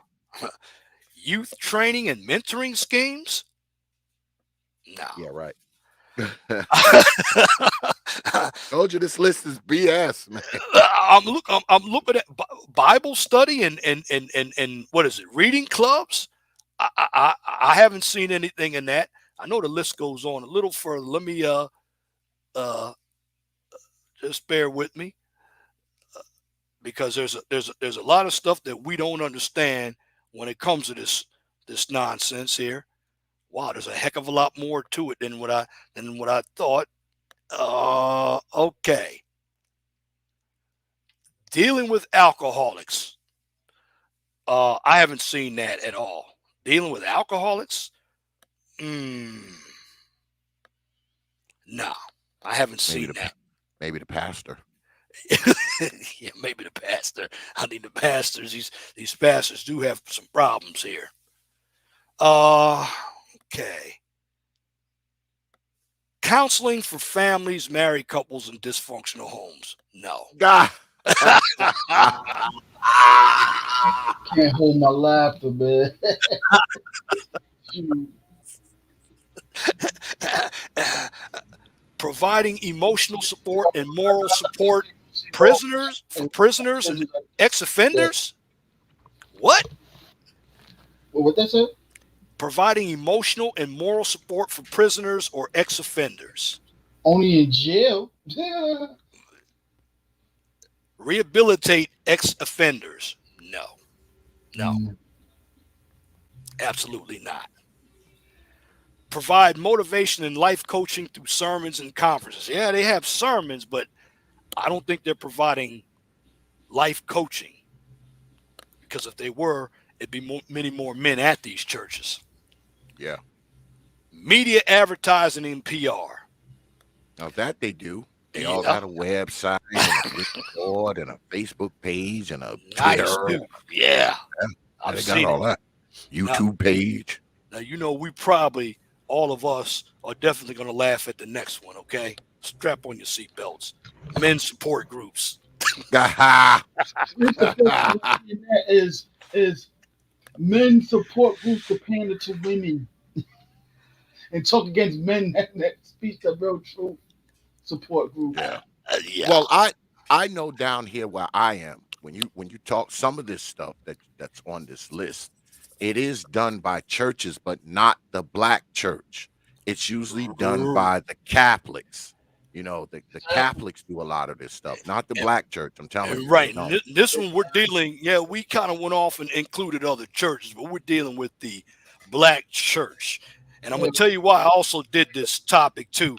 I know you did it before I did, Brother X. I wanted to do it too. You just caught it before me. When you're dealing with like a multicultural church, multi-ethnic based church, they do all this stuff. But black churches alone, no. You might end up getting you a bucket of chicken or something fried, or some chitlins down there or something. I don't know. Women's groups. Oh yeah, they Well, definitely do that. yeah. Children's classes, including Sunday school. I've seen Sunday schools. Yeah, they do that. After school clubs, nah. No. Nurseries and children's activities. I haven't seen that in the black No. church. Mother and Yeah. toddlers groups. Definitely not. I haven't seen that. I never haven't seen that period. I have never ever seen that. That's Sunday service. Sunday service is Nah. women and toddlers. Goddamn it, that's what you see in there. A bunch of women and kids. talking about them mamas. Yeah, that's all you see in there. Yeah. Okay, I got it blown up here. Training few for more. public speaking. Train public speaking? No. No. Music instruments training? No. Choirs, groups, soloists, singing opportunities for a ready audience? I have seen that. Yeah, possibly. That is definitely, like in spades, it's B, it's possible. Yeah. Providing employment for many. Now I have Absolutely not seen I have not seen any employment that's being applied, particularly for black men. And in my No. opinion about these churches, Celine says many churches spiritually masturbate a lot of people instead of telling the hard truth. I'm just going to say they deceive a lot of people instead of telling the truth. Again, I'm not saying all churches, but a number of them are very deceptive. Yeah. They tell feel good truths that hint of the dopamine in our heads. Yeah, well, if they're a mega church, if you TD Jakes, you probably do employ a lot of people because what you have a compound, you have a facility. So, you need maintenance people, administrators, accountants, somebody to cut that big ass land out there. So, Yeah, you you know, do need that. yeah, yeah, so you probably do have, if you're somebody like Jakes or Dollar or, Osteen, those guys, yeah, because they have a facility. So, you need people to help you run it. You need your accountants and, you need your maintenance people and, your HR department. And, they probably do, hire quite a bit of people. But I mean, if you just got the regular old run of the mill church, with maybe 500 people in the congregation, the only person getting paid is you as the pastor. You're the only person getting paid. Everybody else is there on a volunteer basis, and the deacon cuts the grass and Now, blows now blows I'm just blows the I'm cigarette butts off the parking lot. now the reason for me bringing this topic up, and brother X, you and I have been on YouTube for quite a while. I'm going to say this: I don't want to hear anymore that black people don't have any money. Exactly. Please, that's why I did it. Okay, Exactly. we have trillions of dollars. The problem is the money isn't turning over in our community; it's going out of the community, and this is why many of us don't have businesses. We're we're giving money to other businesses, Yeah. and they're Yeah. not fulfilling us. Go ahead, brother X. We ran the numbers on this, right, the other week. And, we came up with numbers like $200 million a month, everything, anywhere from $200 million a month to $6 billion a month. So pick your poison, which one you think is the greatest number. But let's go on the lower end, right? Let's say Okay, black people sink $200 million into the black church per month, right? $200 million. How much black folks stuff with $200 million a month buy? Let's do a percent. Forget it. Let's not forget the 200 million. Let's say 20 million. How much black folks stuff could be bought with $20 million a month? How many schools can be started? How many brothers can be hired? How many banks can be opened? How many people can be brought out of poverty? I mean, the list goes I'll on and build a on and small on and town on for and that, on. bro. Absolutely, because you're talking billions of freaking dollars per year, And how and much we don't see it. and We how don't. much could that money turn over? And guess what else could be involved with that? A, a police force, Yep. um, streets, clean streets. Yep. We can get rid of some of these places like um, what is that? Planned Parenthood. We can clean up a community. We can have a Black Wall Street again.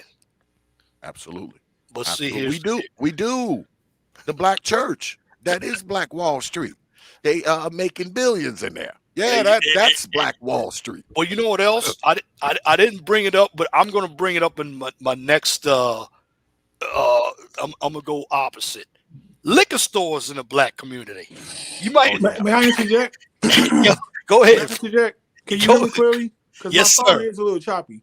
Okay, go ahead, And bro. maybe I'm just sounding crazy, but something that I thought, but I'm gonna have to figure out the funding, and I'm gonna have to figure out like who. But I think America definitely needs free tutoring. Like how how you go to college and you got like a study hall with Yeah. libraries and different type of instructors, different type of people that'll help you with assignments. We need just like free tutoring. Maybe they need to learn how to get innovative and integrate it with libraries or something. I don't know. But there needs to be more of an emphasis on how to get able-bodied people past all the bureaucracy of career and employment. Because it's a lot of able-bodied people, right? But you got to get through the yellow tape. We also got to get through the mindset, brother, because you can put that out there, but how many people are comfortable who are able-bodied and they are getting services from the government for free now? I know that presents an issue, but we have a very unintelligent society, a very unprofessional society. True. So that makes for a very hostile and chaotic society because communication barriers break down. Everybody talks like a rap video. You can't do that in Yeah. the business world. And it's integrated everywhere. I was looking at a video today of the Secretary of State, I think of Missouri or something, a black woman, Nina Oh, popping during a political conference, doing a street dance. She's probably late 40s, early 50s. doing a Nice street body. dance. Say it again, sir. You said doing a street dance. Yeah, it's called the Nina Pop in St. Louis. She's our Secretary of State.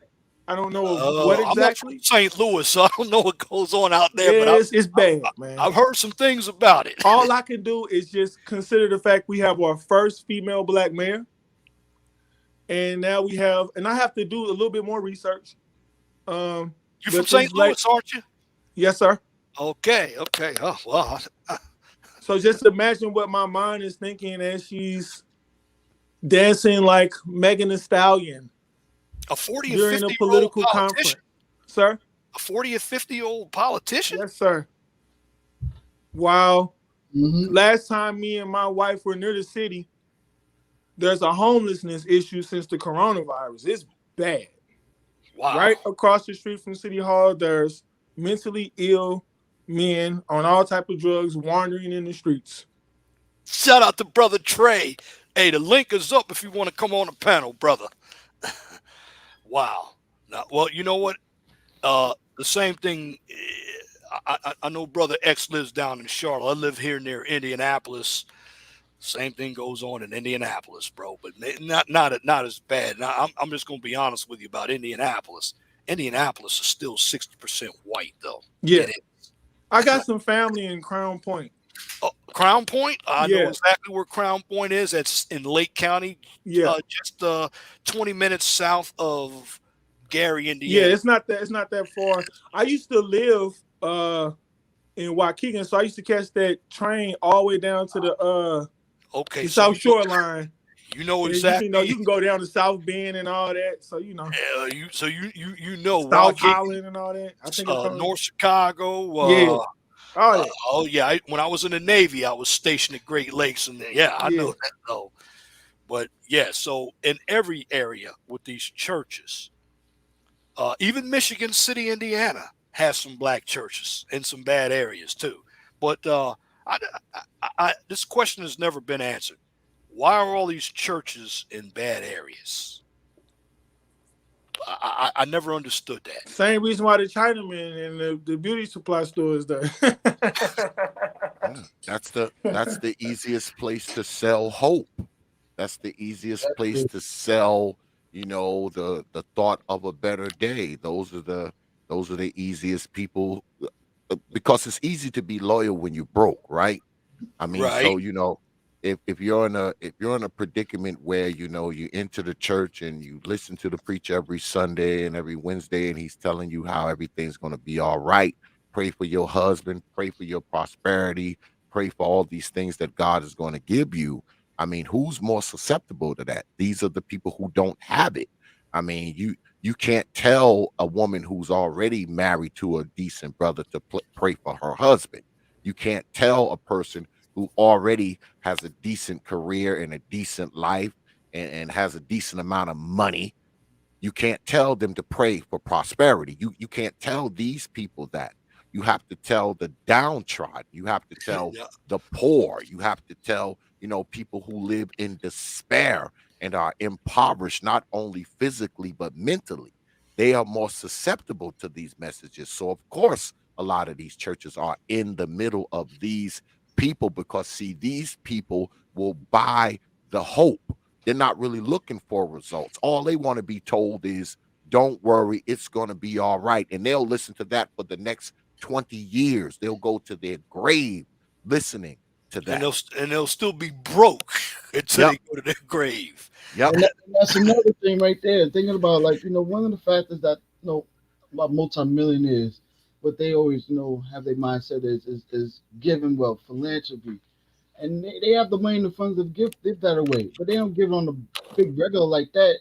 Churches can't really, they can get one time payouts, but they trying to get like everyday payouts and stuff, like and most of the men they ain't gonna give a whole lot like that to churches all the time like that, everything. They want to spread their wealth and stuff, and they make sure where their money's going to, especially when it benefits them in return.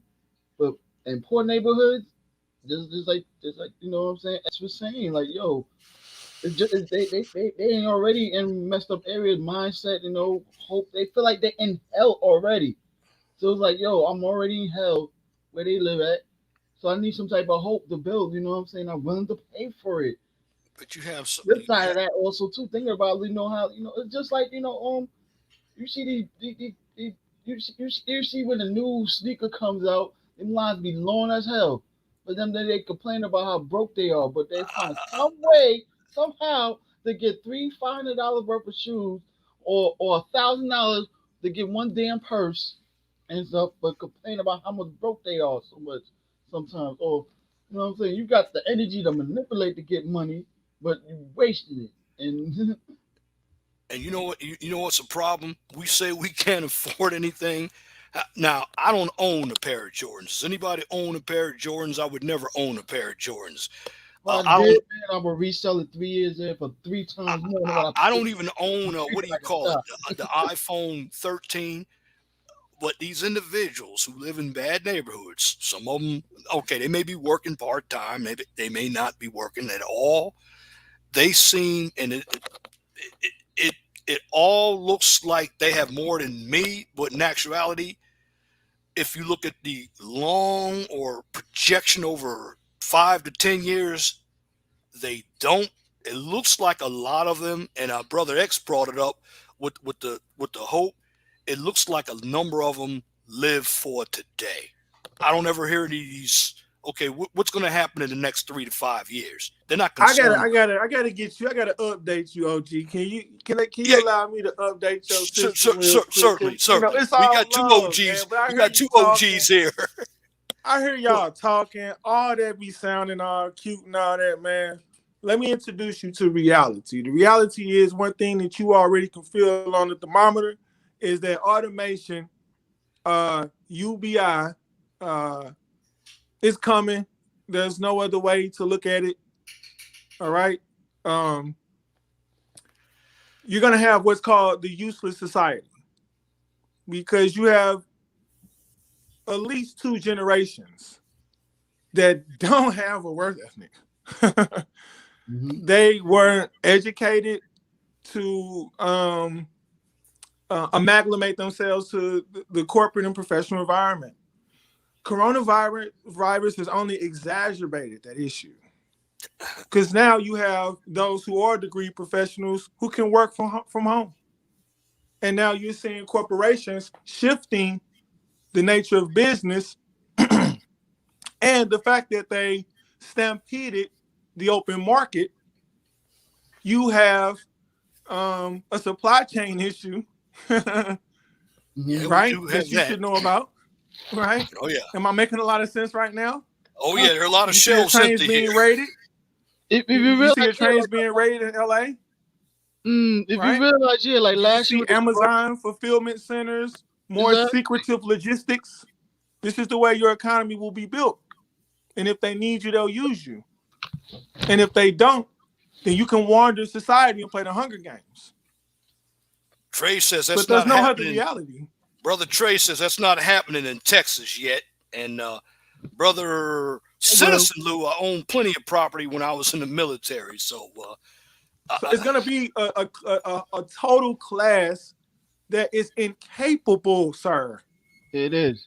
it of is. basic function in the economic society.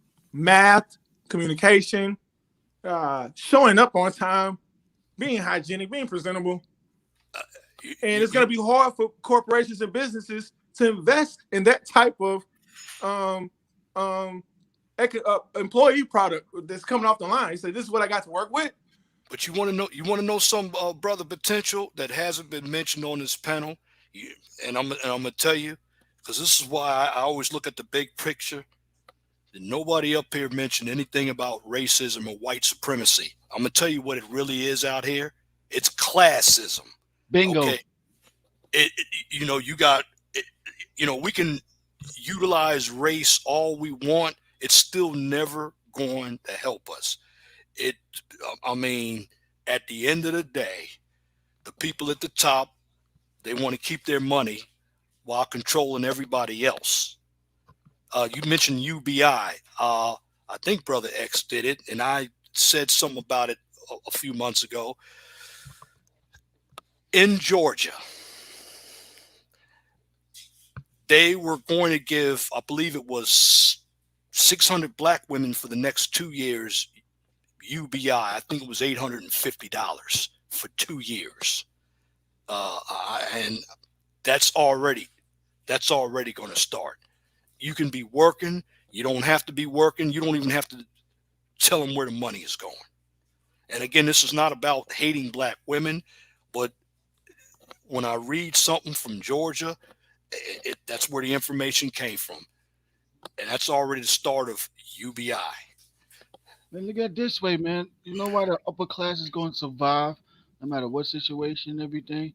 Because one of the factors is they know how to adapt and stuff. Now, they don't have to fully adapt 100%, but they still know how to adapt to current times when Absolutely. it comes to the money and stuff like that. The teach, like they say, well, Warren Buffett, he's not into crypto. He told them about crypto, but the teachings he gave to his kids, his grandkids, they can still implement that into the crypto arena and stuff. They'll still invest in stocks and everything, yeah, and everything because of their grandma, but they also know how to adapt to current times and what it is, and so to be smart with their money, and that's the biggest, you know what I'm saying, knowledge you could pass down. That's the biggest gift you could pass out to a kid, is, you know what I'm saying, knowing how to adapt with your finances, and those are the classes that's gonna survive no matter what and everything. And I the mean, If I may state, go ahead, I was, brother. especially in regards to, I think you say $40 billion. That it seems that the government, Grassley, I think they said, is asking, hey, so what did you do with this tax-free money, right? This is what the article is saying. Am I correct? Yeah, this is when Chuck Grassley was a senator back in around 2005, 2006, 2009, and that. So that means it's $350 to $400 billion. So let's look at where the economy was then as well, meaning how much a dollar could get in 2005. Now we take our mindset of how much a dollar gets you today. Right now, during that time, if it was 2007 or 8, we were going toward a recession. This is when you had a lot of loan companies like Countrywide. They were going. But America still was doing good when we look at inflation. Because I think you know where I'm going. Because the problem we have right now is Biden's going to print another $4 trillion, and that's why you see they have to do some quantitative easing on the federal interest rate, because we have a problem from Reaganomics and all this, where every time we adjust the federal interest rate up due to inflation, we're losing value on the dollar on our reserves. Absolutely. Absolutely. Okay. Shout out to Citizen Lou. He's in the building. Yes, we are. And that's, because now think about this funny money that we done messed up back then. Yeah, and we're going to mess it up. 400, almost $500 billion. Yeah. And now we talking about printing $4 trillion now. But that reminds me, going back to this black church here, if they're putting all that money into the church, how in the world are they affording? Where's it going? Yeah, well, they have filling their cars up. How are they eating? Or are they on one hand taking their government money, giving it to the church, and starving? No, they got books. They show you that most churches, 90% of it goes to administrative expenses. Yeah, we just if you go back and look at the stream, brother Citizens Lou, I actually shout out to Brother X. He did a live on it, and I followed up with my own live. We looked at the same article, and he's on the panel, and I didn't realize how much money went into the black church. I really didn't. I mean, the number Yeah, is it's a grotesque amount. I mean, Yeah. it's But we all broke though, and what's good, brother Lou? what's We up, all brother X? How you doing, But fam? we all broke, right? Black We all people are broke. just so broke. Well, we don't have nothing. We need the government to give us some money. We need all these things, but somehow we can afford to pour billions of dollars into this institution. The two are not synchronized. That is not sacrosanct right there. I mean, no. there's nothing simpatico about those two things. You can on one hand talk about, oh, black people don't have and we at the bottom and all this kind of stuff, and then you turn around, there's billions of black dollars going into a black church who has done for the most part nothing. Of course, I mean, of course there's some religious organizations out there that probably do a little something, but on a grand scale, en masse, man, you don't really see billions of dollars reflected in black society that have come via the black church. I'm sorry, you don't see it, man. It's If someone true. does, please show it to me. Please show it. And we haven't seen. I haven't seen it since I was since I've been around. And let me ask you all something. When is the last time you all been to church? I mean, sat down there for actual service. For me, it was 1989. That's how long it's been for me. Yeah, about that long. Been Oh, about that long for me too. And like I said, I was raised by church folk. Yeah, I had And church folk too, and my I had mom used to plenty of church. loyalty, and now Yeah, I say, I won't lie. that's I been went there in a while. recently. you did. My mom, she went when I had went home for the holidays. They had they wanted me to. I mean, you They know, wanted me to wear my suit and flex on oh, Yeah. everybody. Oh, That's well, I went. that's I went to one of my grandbabies. I went to one of my grandbabies' christenings last year, and that was done in a pretty good sized church. right. But that's the last time I actually been in a church and actually listened, to a minister talk. The only minister I listen to talk nowadays is Minister Jap. Shout out to Jap. Yeah. That's like the only minister that I actually listen to. You know who Minister wasn't Jap. on that list of black pastors, and he has a big church. I believe he's out of Tennessee. He got you. You know who I'm talking about, Brother X, the one that got grits thrown in his face, Reverend Al Green. Oh yeah. Ah. Well, He see has that. See, that's the thing, man. These preachers, especially the ones with the mega churches, they got churches that's bigger than Madison Square Garden. Mm. I mean, when you got a church like that, right? You have achieved what? Some degree of celebrity status, right? You got a 20,000, 30,000, 40,000 strong congregation, right? So yes, you got a lot of people that listen to you, obviously a lot of people that support you. So you're like a celebrity, even though you're supposed to be preaching the good news of the gospel and all this kind of stuff. You've reached some celebrity status. A lot of people like right. you and support you. And what I think often happens with these mega church guys is that they embrace the celebrity. Now, not so much fault of their own, because they can only have as much celebrity as people give them, right? So Right. people have given them this celebrity. People have put them to where they are, right? They didn't get there on their own. They got there by donations, tithes, and offerings, right? So now they have this celebrity type status. So what comes with that is what? Especially when you're a preacher, a pastor, you have a degree of power. That's So right. when you have all this power now, a lot of time power corrupts.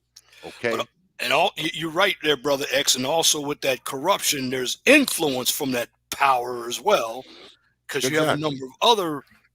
Let's just be honest. We've all driven through the neighborhood. Have you seen these little storefront churches from these little pastors? They're trying to get into the game themselves. I see a number of them in Gary and these other cities. Yeah, and You if know, you go ahead, sorry, bro. I didn't Go mean to ahead, cut bro. y'all, brother. For one.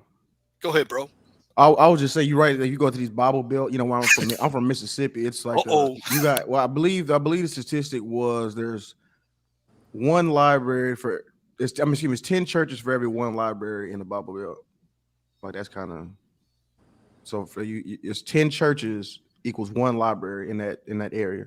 Good God. Yeah, I know, it's crazy. There's so many churches.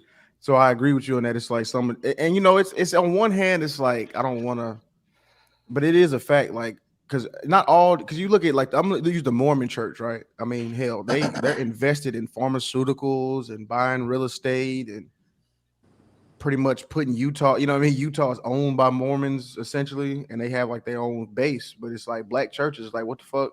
You know, Fuck I'm are black glad. churches doing? What are they investing in? What are they? I'm glad What, you said that, Citizen Lou, because guess who's part of that Mormon power there? You're not going to believe this. You Mitt ever heard of Romney? a restaurant called? Oh. Yeah, he is. You ever heard of a restaurant called Chick-fil-A? That's the reason why they're not open on. Yeah, you know what I'm talking about. Guys got mega money. What about Chick-fil-A? That you said they're Mormon? I thought they were Christian. Mormon. Isn't Mormons Christian? I mean, in a roundabout way, I feel what you're saying. Yeah, it's Jesus in it, right? I wanted to state in regards to those corner store little small Yeah. passages you were talking about. So Yes, sir. you know, just like rappers, just like rappers, you know, you got to start the little small clubs before you get to the stadiums. You know, Shit, it's like YouTube. You use YouTube as an example. You know what I'm saying? oh man, YouTube is a good example. Yeah. But you know, my thing is, and I hope Brother X does it, because I'm gonna do a video on it. Go the opposite way. How much money do the liquor stores in the black community make? Yeah. Liquor store, Well, you know, let's just be honest. Hijab and it, Muhammad and them, the Arabs and the Hindus. yeah, fucking Specifically. Shiquan, Joaquin Pin, Jing Abu, Pin, Patel, Jorge. I mean, how much they making? But all that. Go ahead, none brother. None of this stuff could be possible, man, if we weren't enabling it. We weren't susceptible to There's it. no way black none of this stuff people could be are possible. not going to that Asian. They're going in there and they're going to fight you. You're going to get out the way. They're going into the Arab beauty supply store. It's no hope. I mean, and we gotta just be honest. Black people are trifling. Let's just keep it real, bro. Like I told y'all when I lived in Vegas, North Vegas. Shout out to Keep It Techie. You know what I'm talking about. North Vegas. It's just. I don't want to swear. It's just trifling. It's just horror. It's just trash everywhere. It's police sirens. You know, lazy dudes just walking around with slides on all day, got nothing to do. It's just old 45-year-old just walking around in white tees. They got nowhere to go. That's how it is down here, man. You go to the courthouse and people got on flip flops. I'm like, damn, you couldn't put on a pair of shoes to come to court, man. That's it. Exactly, man. Like, boy, look at brother Trey. Trey with this comment. There is no. Black people are the only ones that congregate in dysfunction. That's true, because we show our dysfunction, because there are other races. They have that is a brilliant statement. Now Trey, I agree. Now Trey is right, because language is important. Like when we say we, you know what I mean? Yeah. We identify with dysfunction and the nonsense, that language has power. You know what I mean? Like, so that is a good point. We should start saying like we, the community, and like anytime we talking about we as dysfunction and stuff like that. That is true. Language is power. It is power, brother Lou. But you look at the amount of money and the amount of money that we spend, and it's not just the churches. We spend a lot of money on cell phones and Jordans, and some of us spend more money on other materials and don't have any food in the house. No, that's a fact. That is a fact. Let's be honest. That is a fact. I mean, college education and, some of these degrees out here. Brother 401. Every time I watch these student loan videos, like when people, every time it's somebody black on there, they always got like triple the debt everybody else got. I'm trying to figure out how that's possible. Like, it's so crazy. I can tell you how it's possible. Being go ahead, bro. Well, first off, I've been involved with nursing, let's say about 3 years on and off, because I've been in other industries. But a lot of women honestly think that nursing is easy. And first off, just to give you an understanding, a lot of women get in trouble when they get into anatomy and physiology. Ooh, Some can yeah. get through 1 and 2. And then another subject matter that they struggle in is psychology and behavioral health, because you have to learn a lot about the different types of psychology. You have to know your stuff, man. Now, in the actual practice, they go in as CNAs and they can pick up on enough. Some can pick up on enough to get through certain type of degree programs. So they're failing out and they have to return, which means that you have to pay that. See what I'm saying? Yes, So if that absolutely. semester was 10 grand and you failed it, the reason why your student loan is so high because you probably failed in the first semester, Oh, made and it to the then had to third change semester. your degree and stuff. Yeah, Yeah, that yeah, you're too. right. Yeah, Change your major and your field study, you know, and all those things cost. So that's how they accumulate so much student loan debt, because it feels good coming in, but then when you have to sit down and study, work, kids, personal life, and you have to prioritize all that long term, that's a different type of life right there.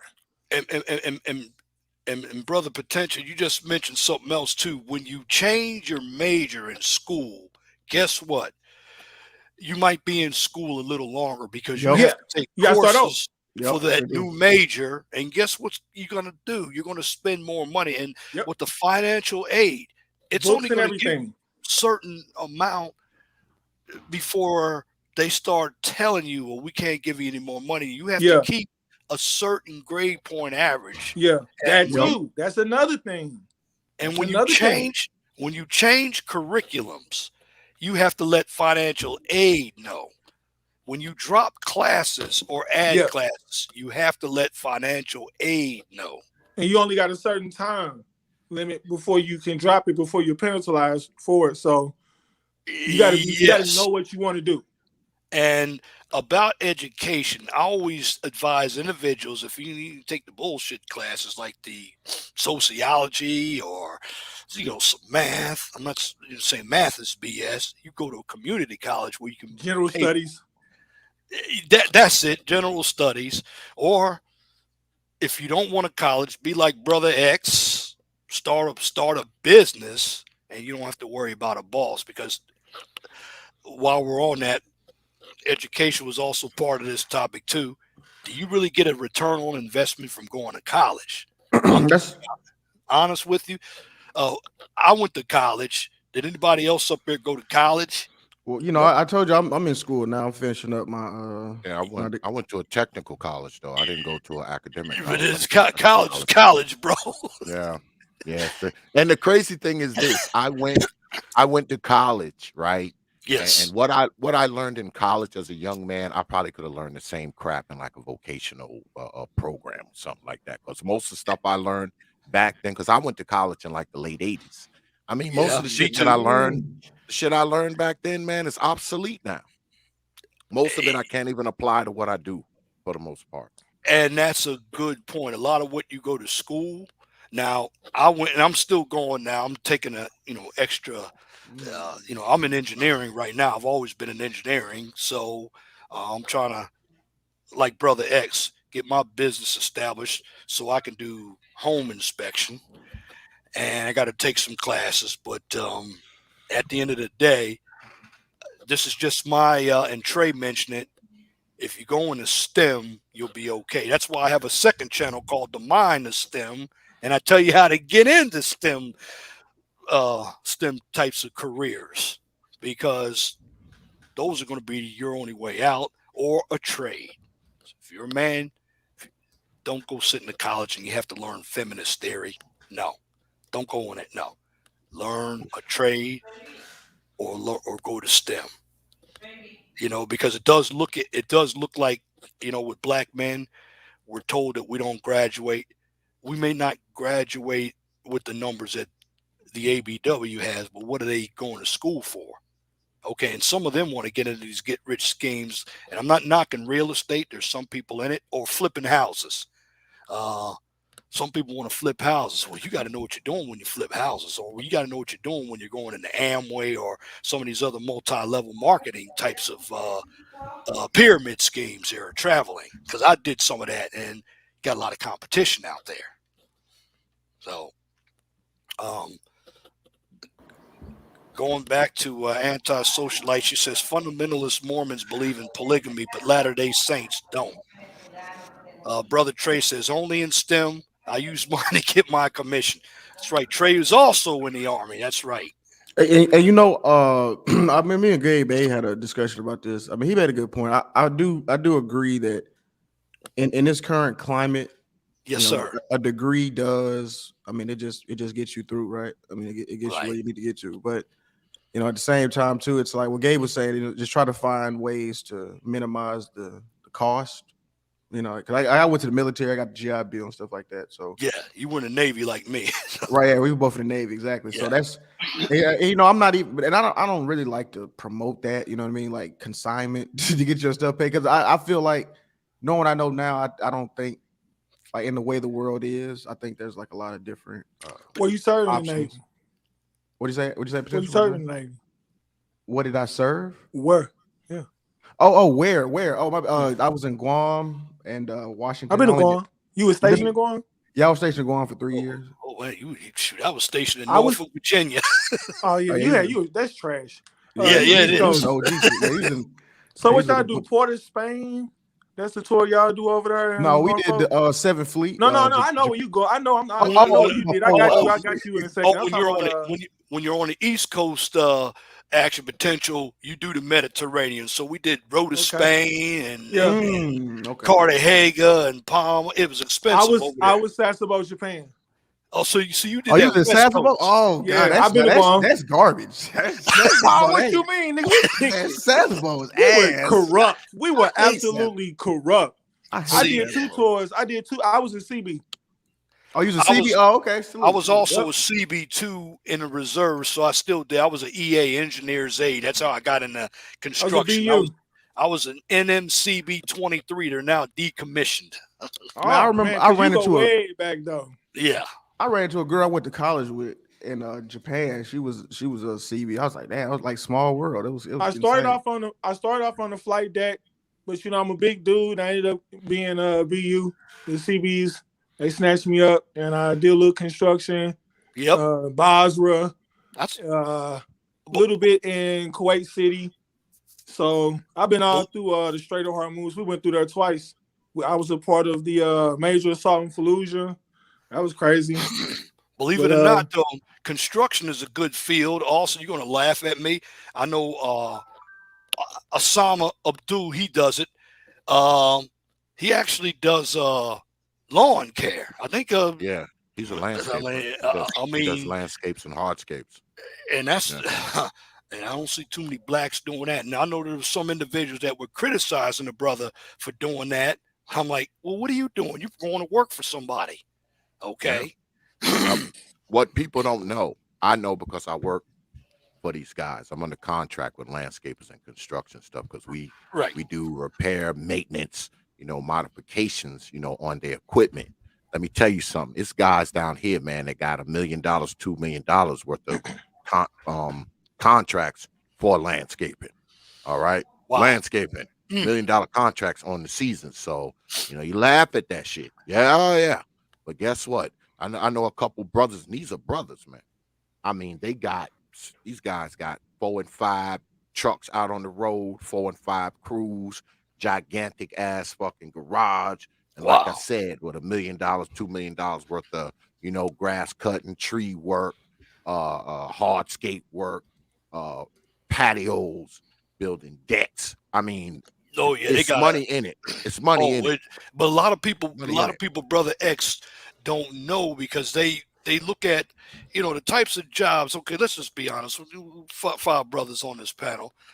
Most of us, we had mamas. Mamas always wanted us to go to college, put on that suit and tie, and go work in the corporate world. The problem is the corporate world doesn't produce like the trades do. A lot more politics in the corporate world. The money's not there. And at the end of the day, to me, if you really want to get into business for yourself, have a skill. Like, even though I have a master's degree, I still have a CDL. I can go get up there because it snows here in Indiana. So individuals who do landscaping, guess what they do during the wintertime? They go get that blade and put that plow on and make money. Yeah. Yeah, that's what my dad used to do. I was raised by a landscape architect.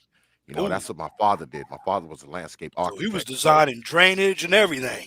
Yeah, he did all of that, man. Man. And you know, he did landscape installs, you know, built retainer walls, you know, he did all that shit, man. Cobblestone driveways, everything, put in ponds, irrigation. I mean, he did all of that shit. So I grew up seeing it. So And go ahead. yeah. Well, that being said, you know what's good for us? Let's just be honest, brothers. We need to work with our hands. We don't need to go in a corporate world and work. It's not for us. I mean, Yeah, how many well, go ahead, what bro. brothers don't know, brother Leon, is that you are more likely to, number one, have your own business if you're Right. in a blue collar trade. You're more likely to do it. You just are. All Yes, right. you You are. run the numbers. You're more likely to have your own business, be working for yourself, if you're a carpenter, construction guy, plumber, roofer, asphalt guy, you know, landscaper.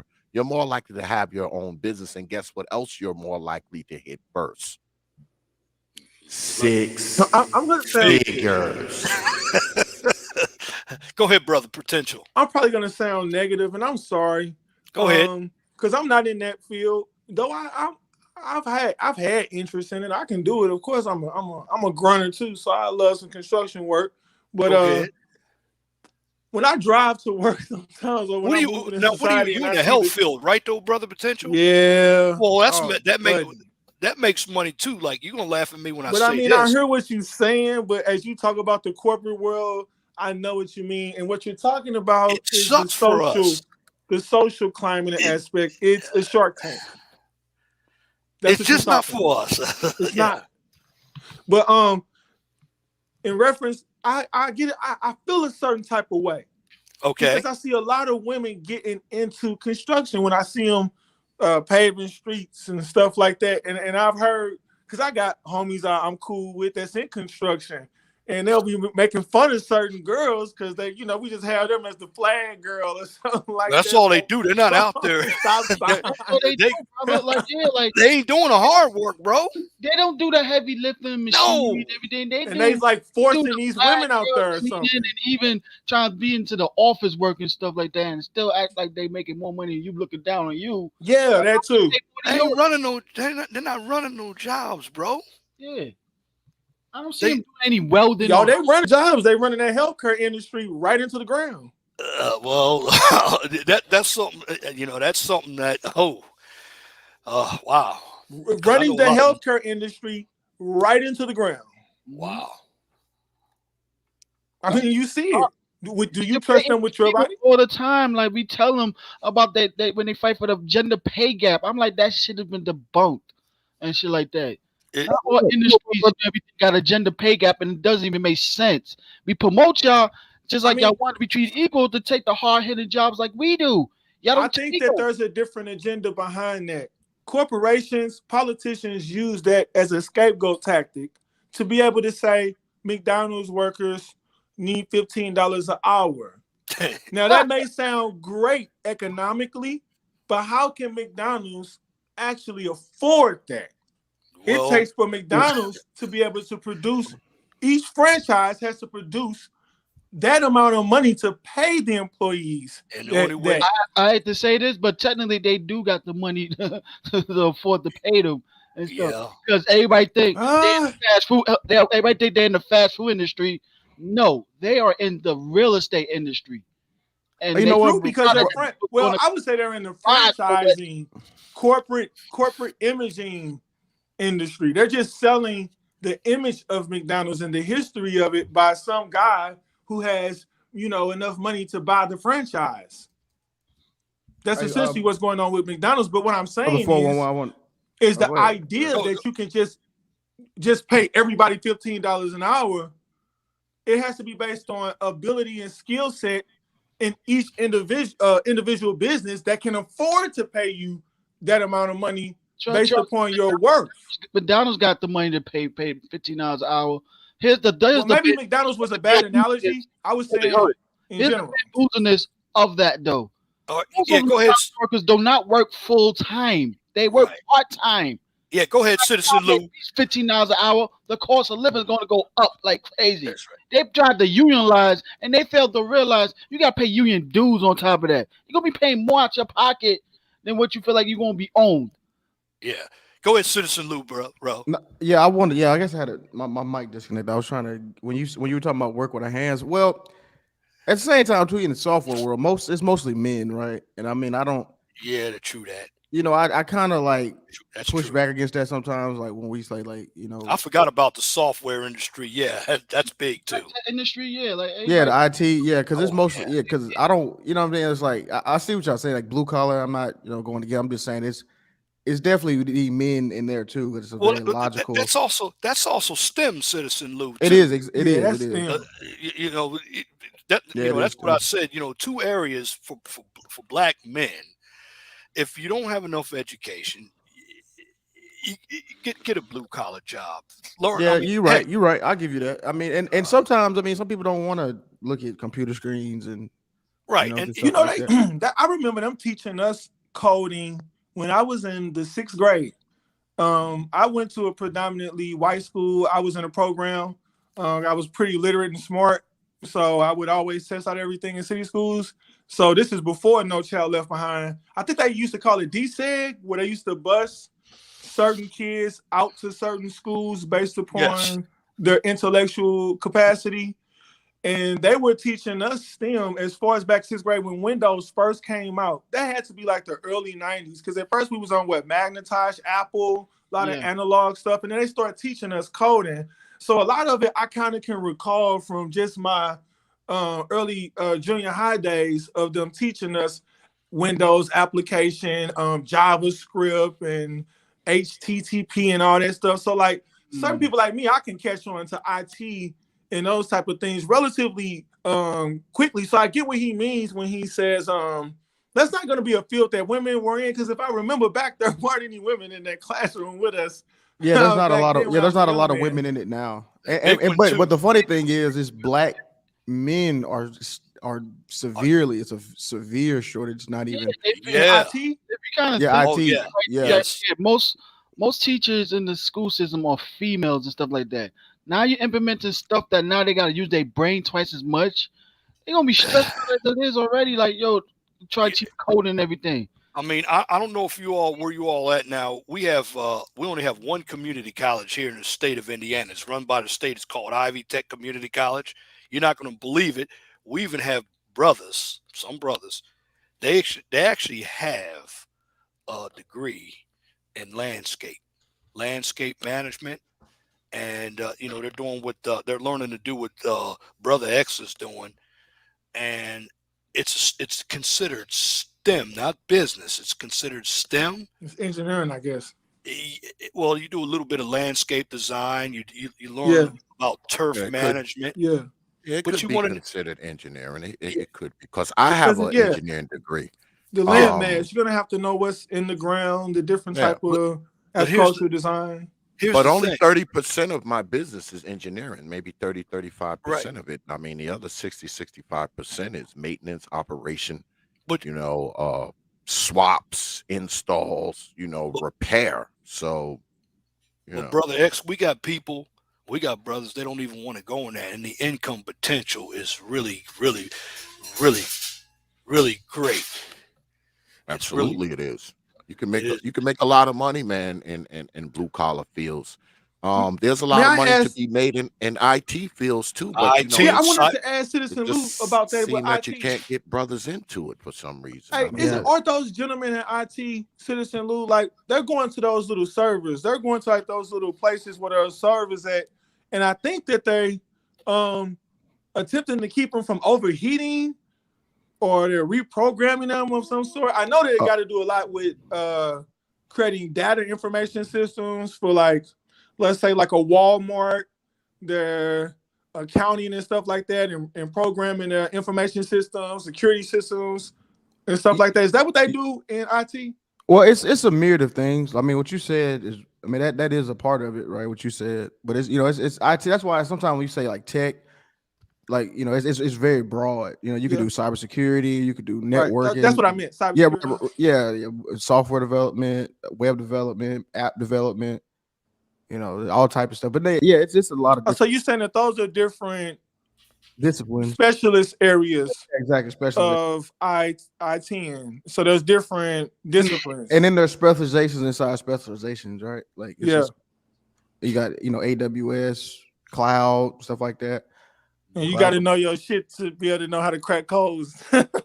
Yeah, exactly. Yeah, Gabe put me onto a lot of stuff on cybersecurity, but yeah, I mean, and brother X, you're right. Like it's how I look at it, man. Is if we got more black men into doing things that are like infrastructure supporting, like blue collar or even internet infrastructure, a lot of this situation will change. But it's a lot of us in customer service, sales, stuff like that. It's not really, we're not Right. really maintaining the infrastructure of anything.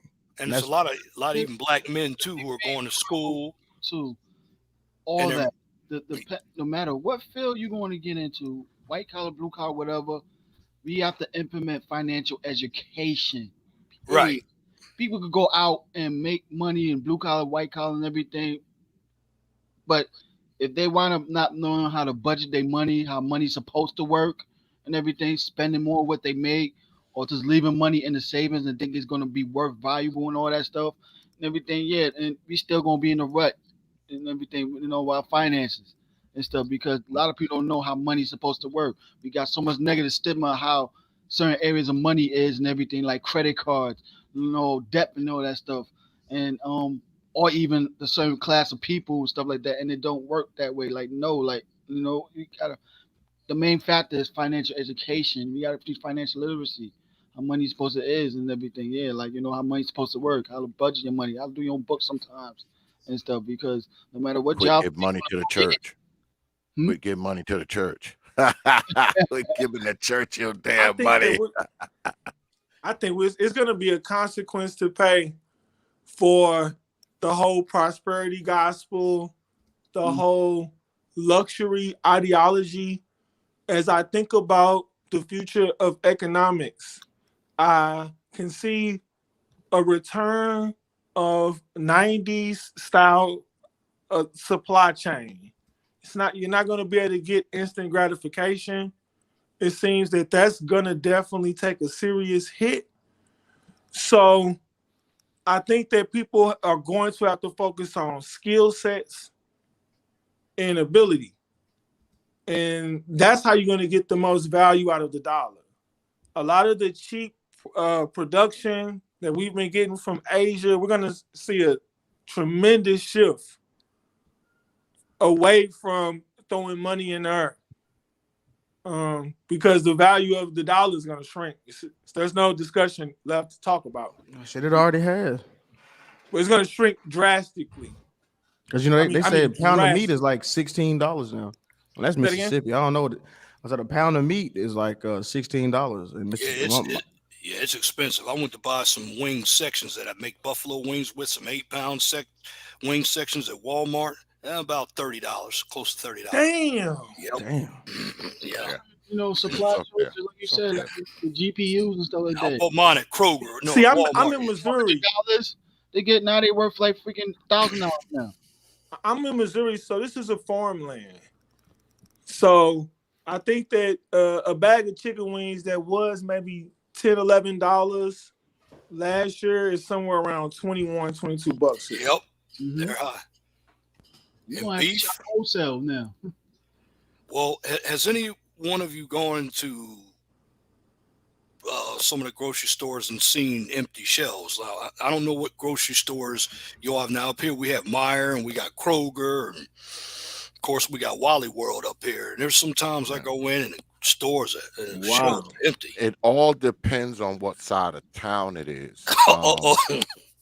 It all depends on what side of town it is, because if you go, I know here, if you go to the more wider areas, the Uh, stores aren't that bad. But if you uh-oh. know you like on the Yeah. south side, where all the Negroes are, there's a lot of empty shelves and all that kind of stuff. But it's always going to be that way, right?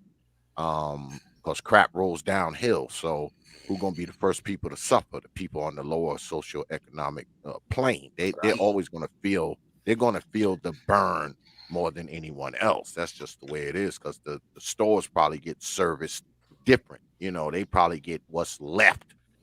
From the truck from the other store. So I Yes. mean, yeah, that's what you're gonna get here.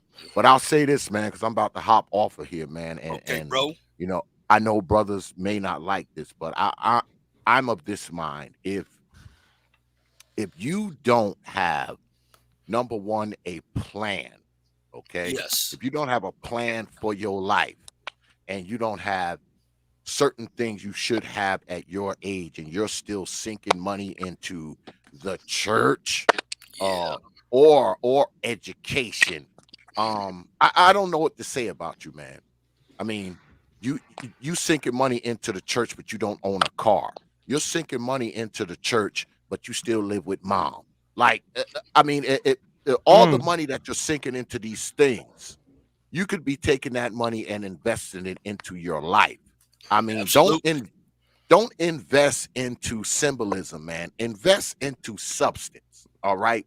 And I think a lot of us, man, what we have a tendency to do is invest into symbolism, what looks like something Right. that looks viable, as opposed to investing in something that actually is viable. So I will tell brothers this, man, if you're going to invest in something, invest in yourself first. Go. Because if you invest in yourself, you'll have plenty of money to throw away at the church and all this old kind of other foolishness. Keep it out of the So liquor start store, there. though. Yeah. I mean, invest in yourself, man, That's because true. think about all you got to do is think back 5 years of the money that you've invested in whatever you've invested it in. All right. That total amount of money that you probably invested, if you don't have a car, probably could have bought you one of those. If you don't have Hmm. a house, probably would have been a down payment on one of those. If you don't have a business, you probably had enough capital over the course of 5 years to start one of those. So, I mean, sit down and think about it, man. Don't just throw your money away, man, because throwing your money away feels good. That's That's it. all. Cause it But feels peace. good. Yeah, man. You Brother know, Leon, I appreciate you having me on, man. Peace to all the brothers up here on the panel, man. I'll see y'all on the other side, All man. right, peace. Thank you for Salute, coming up here, salute, my brother. brother. Peace. Peace. funny, man. And Most people don't even have at least a save emergency savings fund, at least a minimum of $1,000. Most people don't even right, have that. Yeah, they're giving their money away like crazy, willy nilly. right. And I'm glad to have on a panel. Latin Patriot has joined the panel. How you doing? Hi, thank you for Can you hear letting me me? come up for a little bit before my phone Certainly. goes out. Can you hear me? I can hear you, Lima Charlie, Um, loud and clear. okay. My phone starts to go out, but I'll try to be quick. Like for Okay.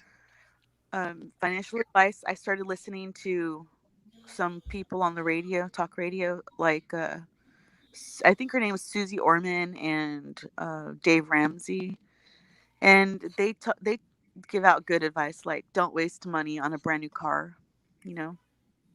And I had a teacher at the junior college that was really wealthy because he's an archaeologist, so he would do side jobs for like the Pacific Gas and Electric Company when they would be digging new sites, you know.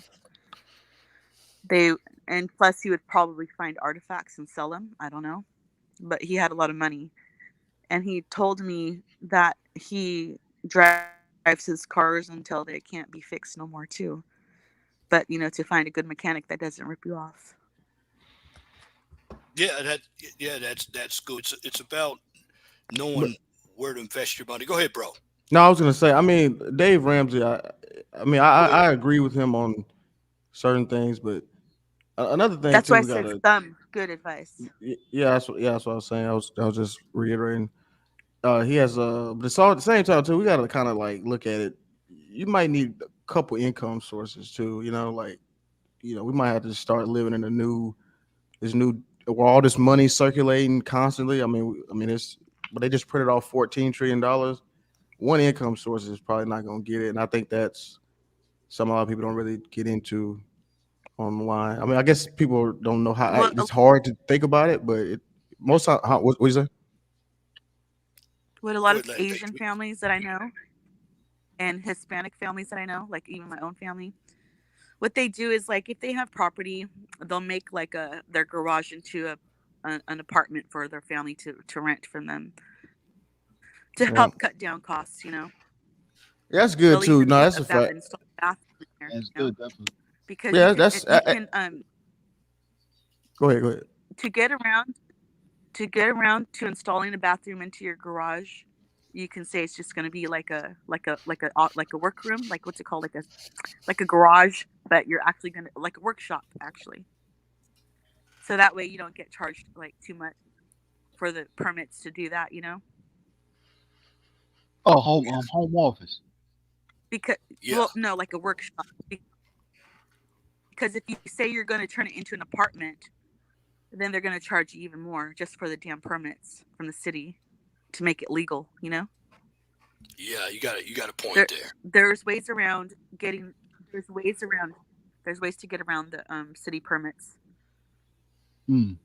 Yeah, there there are, and when it comes to money, it's about where you're investing your money. And that's why I brought up the black church. Now, I mean, there are churches outside the black church that you have a number of people who go to church, and just so you all understand me, I am not saying do not go to church. I'm not saying I don't believe in God. What I am saying is we need to invest our money in us. If we believe in God and you have a pastor, you need to find a pastor who's actually preaching the word, not actually looking for the money. You have a lot of mega churches out here. You have a number of people who are getting reeled in by the selling of hope to make them feel good.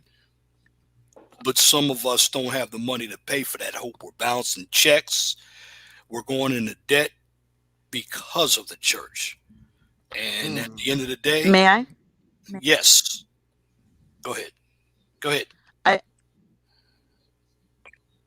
agree with the church. We have to be careful, like where we choose to go to church, because I had a pastor whose son and daughter-in-law were going to a church in a different town, and they eventually left it because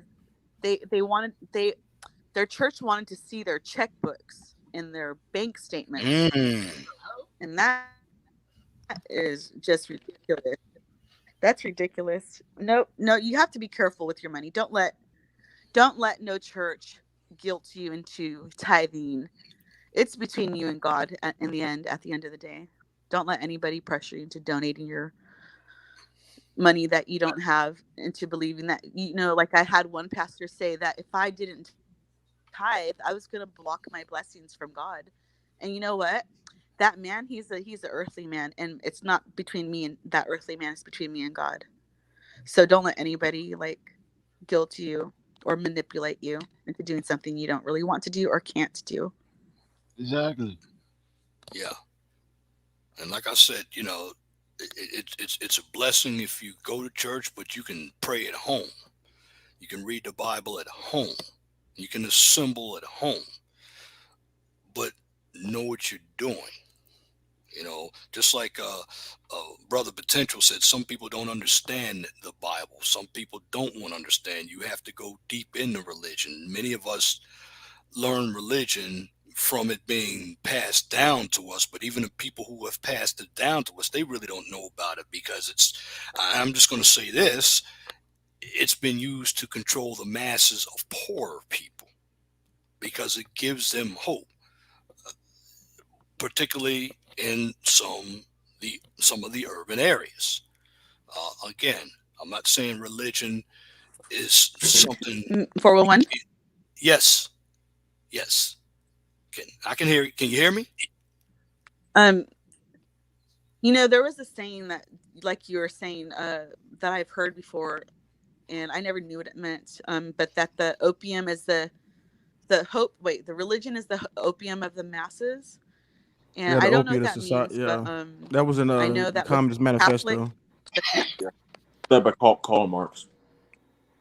You already say that? I didn't. I just got okay. here. Yeah, And what brother. does Hey, it mean? thank you. But It's really it's quick, I think, the think Catholic hospitals wouldn't allow like women to get like birth control, because like my aunt was born in the 30s, if not the 20s, and she was slow, and my aunt wanted to get her tubes tied, in the church ran hospital like Mercy Hospital, you know, like St. Mary's Hospital or something like that, wouldn't allow her to get her tubes tied, and then she ended up getting pregnant 10 times with like who knows who, we don't even know who the fathers were, you know, because she was slow. And that to me is, that is cruel and unusual punishment, to allow somebody who wanted to get their tubes tied to force them into have like, you know, risk of getting pregnant, you know, I didn't want to lose that because she point needed that you a brought up. husband. My apologies for interrupting you. I didn't want to Needed, lose that point that you she had needed a brought up. husband to I think she didn't got want to lose I that think she got a point that you delay. had brought up about people not understanding religion, Yes, and sir. tying back to the title about the finance of the church. Um, you'll see people try to negate from the fact that money in the church has always been a controversial issue, Yes, it because the has. church was not meant to be a for-profit industry. That wasn't the intentions, and you'll hear people try to get away from the fact that Jesus flipped over the tables because the people were being neglected. That's what it was about. That's why he went into the synagogue and flipped the tables over, I believe because it was corrupt. right. So that's essentially um, symbolizing what's going on now. Right. I believe that church is really a social club, to be honest, because you can see in the beginnings of uh well, let's say post Civil War, many Black Americans, you know, the elite Black Americans, had churches of their own, right? Who were, you know, lower class or working class Blacks couldn't come, right? And the clergy in these churches was highly educated. Oh They yeah, you're uh, right. you know, all had, you know, I think doctorate degrees in divinity, something like that. And, you know, these were almost mechanisms to exclude, you know, poorer or lower class Black folks from entering their society, their elite society. So, you know, we've always seen this, that, you know, most people, churches most of the time are a vehicle for social exclusion and I guess more tribalism. You can see how many different churches, how many different ethnic churches there are, especially in America. Um, you know, it's I don't think it's really about, you know, Christianity or you know, love or God or you know. Yeah, that's a really good point. That's a really good point. That's why I always say this, man. Like, there's a difference between religion and spirituality. Religion, you know what I'm saying? Nothing but an organization, man. Yeah, like, That's a good point. yeah, I'm a spiritual person, man. Like, yo, I'm not going to an organization to tell me how this spirituality is supposed to be and everything. No, I Right. find But my the most I the, find the God in me. the I, the you know, most segregated day of the week is Sunday, Yeah. right? Yeah, I was about to say that. Yeah. Yeah, Look at how good many points. churches that we have. I think I said that previously. Look at how many ethnic churches that we have. I mean, dividing on racial, ethnic, class lines. I mean, That's a like, very good point. it's not really Christian. I mean, I don't go to church. I don't even believe in. I don't even believe in God, and I come from a very, very religious family. My family is from Africa, and the way they take religion is even more stringent and devoted than even African Americans. I think, to be honest, I think just as if not more than African Americans. You know, Wouldn't you be the African American? I guess I would be. Well, I mean, I'm not, If you think about it this way, man, and everything, like, during the time when everybody's in their own country before we all infiltrated each other where we did and everything, we had our own type of spirituality and stuff like that. And then what happened? Some people gave one up to go to another, and then force others into accepting their religious concepts and thinking it's the way. And then all of a sudden, it go all these different wars and stuff like that. And now New Testament, but yet y'all forcing it down our throats the way that this is the actual way. This is the actual way. I'm like, all these different religions. If I was really follow a religious organization, I'd rather follow Buddhism, man. You know what I'm saying? That would mean the Hebrews, they got their own brand in. The Hebrews would be like one of those, the Hebrew Israelites, I guess, that's one of those ethnic groups. It's just tribal camaraderie, I guess, Right. Now Latin Patriot says, and this is true to churches, depending on where you go, do provide great social activities and networking. Again, it depends on where you go, what the reputation of the church is that you go to as well, and who's in the congregation, because you have a number of people in the congregation that aren't right either. You could political affiliation is going to be associated, different business industries. Absolutely. And this is where these relationships build these mega pastors.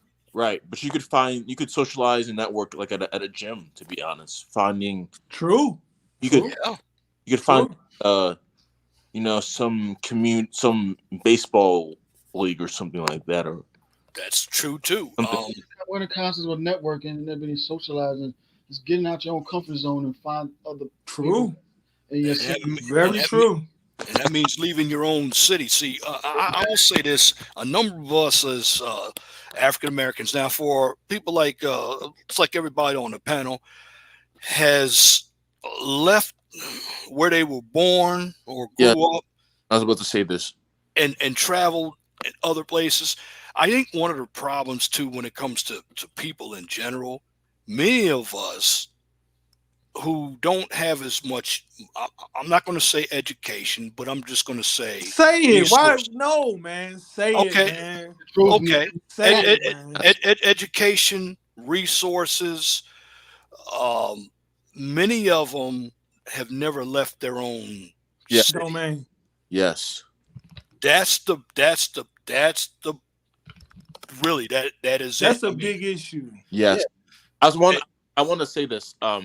When it comes to, I think, Black Americans, I've seen this myself, being born and raised in America. Like, a lot of Black Americans, they often hinder themselves to just being around Black people and not trying to get out, and that's pretty much a part of the reason why they're in the same conditions that they've been in. You're talking to one of them. You go ahead, bro. He's breaking up. No, I'm here. But he's talking to you. When you speak like that, you're talking to a man that's from that. Like, when I keep forgetting your name, 411 Talk Zone. Tell me your name. Leon's my real name. Yeah. I thought I was correct, and I don't like to mispronounce people's names, so it's Leon. Yeah, that's okay. You're good. You're good, bro. Leon, even when you say the term African American, I'm still learning how to control myself, because I really want to be like, well, in Africa, they told me I was an American, and when I'm in America, they call me an African. That's facts. That's facts. I know that the true definition of Black means that you blacked out. You erased my name, my language, my history, and who I am. And it leaves an opening for an Obama, a Kamala Harris, to come and pose as if he has the same struggle I have. This will help me to answer the gentleman's question about why are Black people stuck where they are. And it's one thing that you, Leon, spoke about, is the intellectual discrepancy. And when we bring these things up, I get castigated with these titles because this is programming. See, you cannot take a group of people and tell them for 400 years, you ain't going to read. So when you do have those of us that are educated, let me tell you, as my children prepare for school Monday, it's very few parents that understand that my children have to go amongst some very rambunctious personalities. Right. And the only schools they can go to is the ones that we can afford. Absolutely. Like the So public school system. they cannot show their intellectual capacity, sir, without being bullied. True. Me being a military veteran, I can teach them all the MMA, Kyokushin, boxing I want. But that only escalates the violence, sir. Yes, sir. So now they have no choice but to sit there and take it and not show their intellectual capacity. But because you will be belittled. And why will you be belittled? Because some of them can't read. And inside of our homes, we have family members that may act out in some very hostile ways with serious behavioral issues. I'm sorry. You know why that happens, bro? Okay, like you said, okay, we're all from, for the most part, urban areas.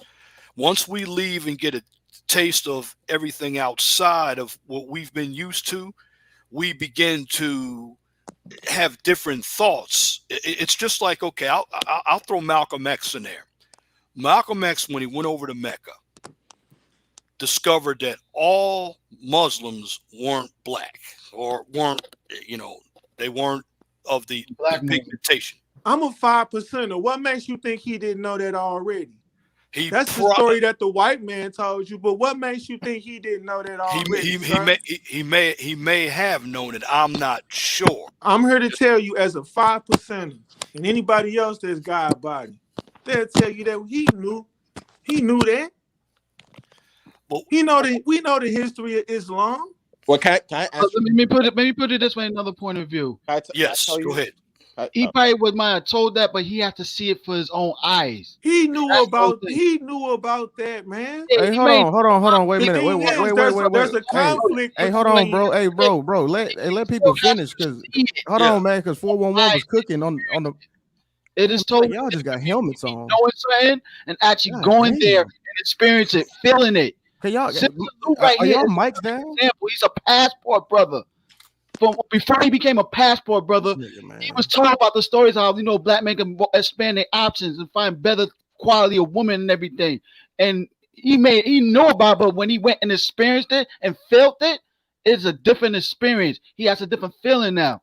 Man, Lou, you actually tell yourself right here. He'll tell you. I hear you, Mel, but I'm here to tell you. But that's a good storyline for Hollywood to present to the American public. But that ain't the truth, man. Hold on, but Leon was cooking on something. Yeah. I wanted him to. I wanted to answer one of the. Can I answer? Yeah, go ahead, brother. Go ahead. About him and his children having to be subjugated to like the public school system where there's a lot of violence. That's not what I'm saying at all. That wasn't, that evades from the point. The point that I'm saying, you was talking about, why do Black Americans not leave their proximity? The point is because they don't have the intellectual capacity. Some of these people are functionally graduating with high school diplomas that are reading on 4th and 5th grade levels, sir. I know that. There's political aspirations that make this possible. You know what, man? That's why I don't really agree with like pro-black and everything. We ain't. See, I told you I'm gonna get called pro-black. I told you, and I'm not one at a time. One at a time. Hold on. I'm gonna tell you why. Because at the end of the day, why do I got to be pro-black, man? Go ahead, Citizen Lou. Go ahead. Why do I have to be pro-black, Citizen Lou? You gonna let me answer it? Yeah, let him answer. I'm not pro-black. I didn't say you were. Let him answer. I said this is why I don't agree with pro-blacks. Why would you even bring that up? Because what pro-blacks say a lot is just like white. Who's the pro-black? Damn, you gonna let me talk? Who's the pro-black? Like pro-black? Hey, brother, Potential. Let him finish. It's unnecessary for easy. No, it is. I'm gonna tell you what. I'm gonna tell you what. Hey, brother. Hey, let him finish. I'm not gonna even stay here to listen to that. You right. I'm wrong. I'm a pro-black. No, I didn't. You right. He didn't call you pro-black.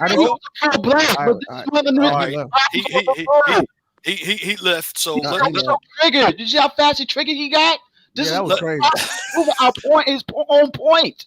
Yeah, because look, triggered. Because what you call it does this on his channel a lot, and then it's like, bro, when you have that rhetoric, at the end of the day, you're gonna have white supremacist rhetoric.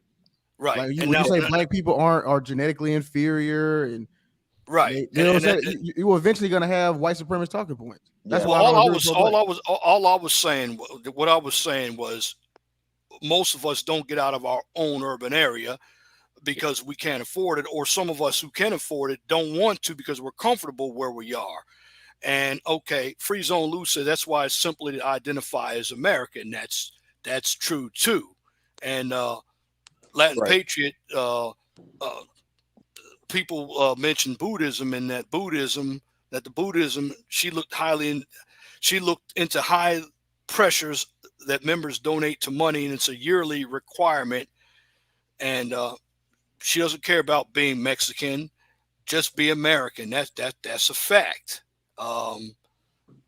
She doesn't care about being American. I mean, being Mexican. I know where she's Yeah, going but with it's a bit different though, because Mexicans can't pass for white and American, so that's not really. that. So I know the Like brother. when Mexicans say that, that's or Hispanics say that, it's kind of like disingenuous because it's not like us. It's obvious we're black, right? But Right. like Hispanics can pass for American, like And- that's and- so disingenuous when they say that. Like, And I understand, brother. The brother got a little triggered. That's why I tried to, I jumped in, but I was on a panel with him on Auntie's panel, and that happened. Sorry, Hispanic is it's an ethnic group made up It of is. different races. That's right. It's not just one. Like, yeah, but they are Caucasian in genetic they're nature. I mean, it a is. mix of Caucasian and Amerindian. They're 50-50. Some are even more Indian than Caucasian. But if they didn't, if you didn't see their name, like you wouldn't even know they were Hispanic. Is what I'm saying. I got my boy Free Zone Lou in the building too. Anyway, but I wanted to say that the reason why a lot of people they send their kids to these top prep schools and stuff isn't because they're going to have a. Can y'all hear me clear? I'm turning. Yeah, I can Well, hear you. I did not call you a name. I said this is why I don't agree with pro-blacks, bro. You tripping, bro. I didn't say you called me. No, I'm talking to potential who left. I'm not talking. Oh, yeah, I understand that. But go ahead, A. I ain't mean to go ahead, A. Finish what you were saying. As I was saying, a lot of people they send their kids to these top prep schools, in the Northeast or somewhere like that, because it's not because they're not going to get a vastly superior education that they wouldn't get a lesser education at their local public school that's probably decent too. It's because they're able to socialize with people who have the same mindsets that they have in trying to get into the elite schools and stuff, right? You obviously are going to be competing against these people, and they have the same mindset. It only makes you better when you are around these types of people, right? You're have more of a path and right, and to get to the place where you need to get to, because you're competing against people who have that same competitive mindset, right? It's not because you're just getting a better education. It's a great way to network as well. So and I'd like to say something too. I know brother that hopped off, brother. I don't believe he was trying to call you pro-black. He said he doesn't like pro-black, so we did not identify you as being pro-black. You're welcome to come up on the panel, brother. And I didn't even say that. I just said this is because I don't agree with most pro-black, because right, they say he ended up saying black people are intellectually inferior. I mean, you had good. That's the only thing I was giving pushback on that. Like the issue, like it doesn't matter how your education level whatsoever, it is still a choice. I've known the lowest educational people who wind up still having a better cost of living, technically way better than where I'm living right now, and stuff. Right. So, it's a choice, no matter what. You still have a choice of your own outcome, your own destiny. Wait, Leon. Now, I think about right now is in the scene that movie Juice. With Tupac and Omar Epps character, when Tupac's character got his damn Bishop, when he went on psychopath thinking now he got a gun and then he controls homeboy, he only used that against the big dude in there and everything, because he was low level. You know what I'm saying? He was technically the punk of the crew in a lot of ways. He couldn't do that to Omar Epps because he was like, you know what? You ain't controlling me. I don't care if you got a gun, for real. I'll fight for my life because I have to control my own life. And look what happened. Right. Bishop Yes, sir. Leon, I have a question. I got Free Zone Lou. Let me go to him. He hadn't spoken. Go ahead, Free Zone. You there? Man, what's going on, everybody? Y'all hear me? Hey, Yo, what's what's up? going What's I on, up? was, bro? I was good, man. I was just sitting back letting y'all cook, man. Y'all was cooking. Mel was cooking.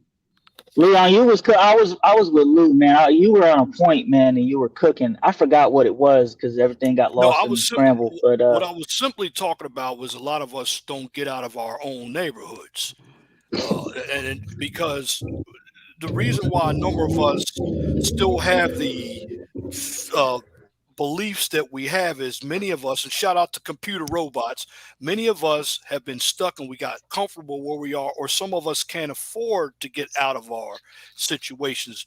So where I was going to go with it, the ones that could get out of their situations are often villainized for having a different train of thought because they've gotten a chance to open their horizons by seeing what's outside their element that they grew up in. That's what I was going to say. Right. And this is why throughout my journey, I found it just simpler to identify myself with as American.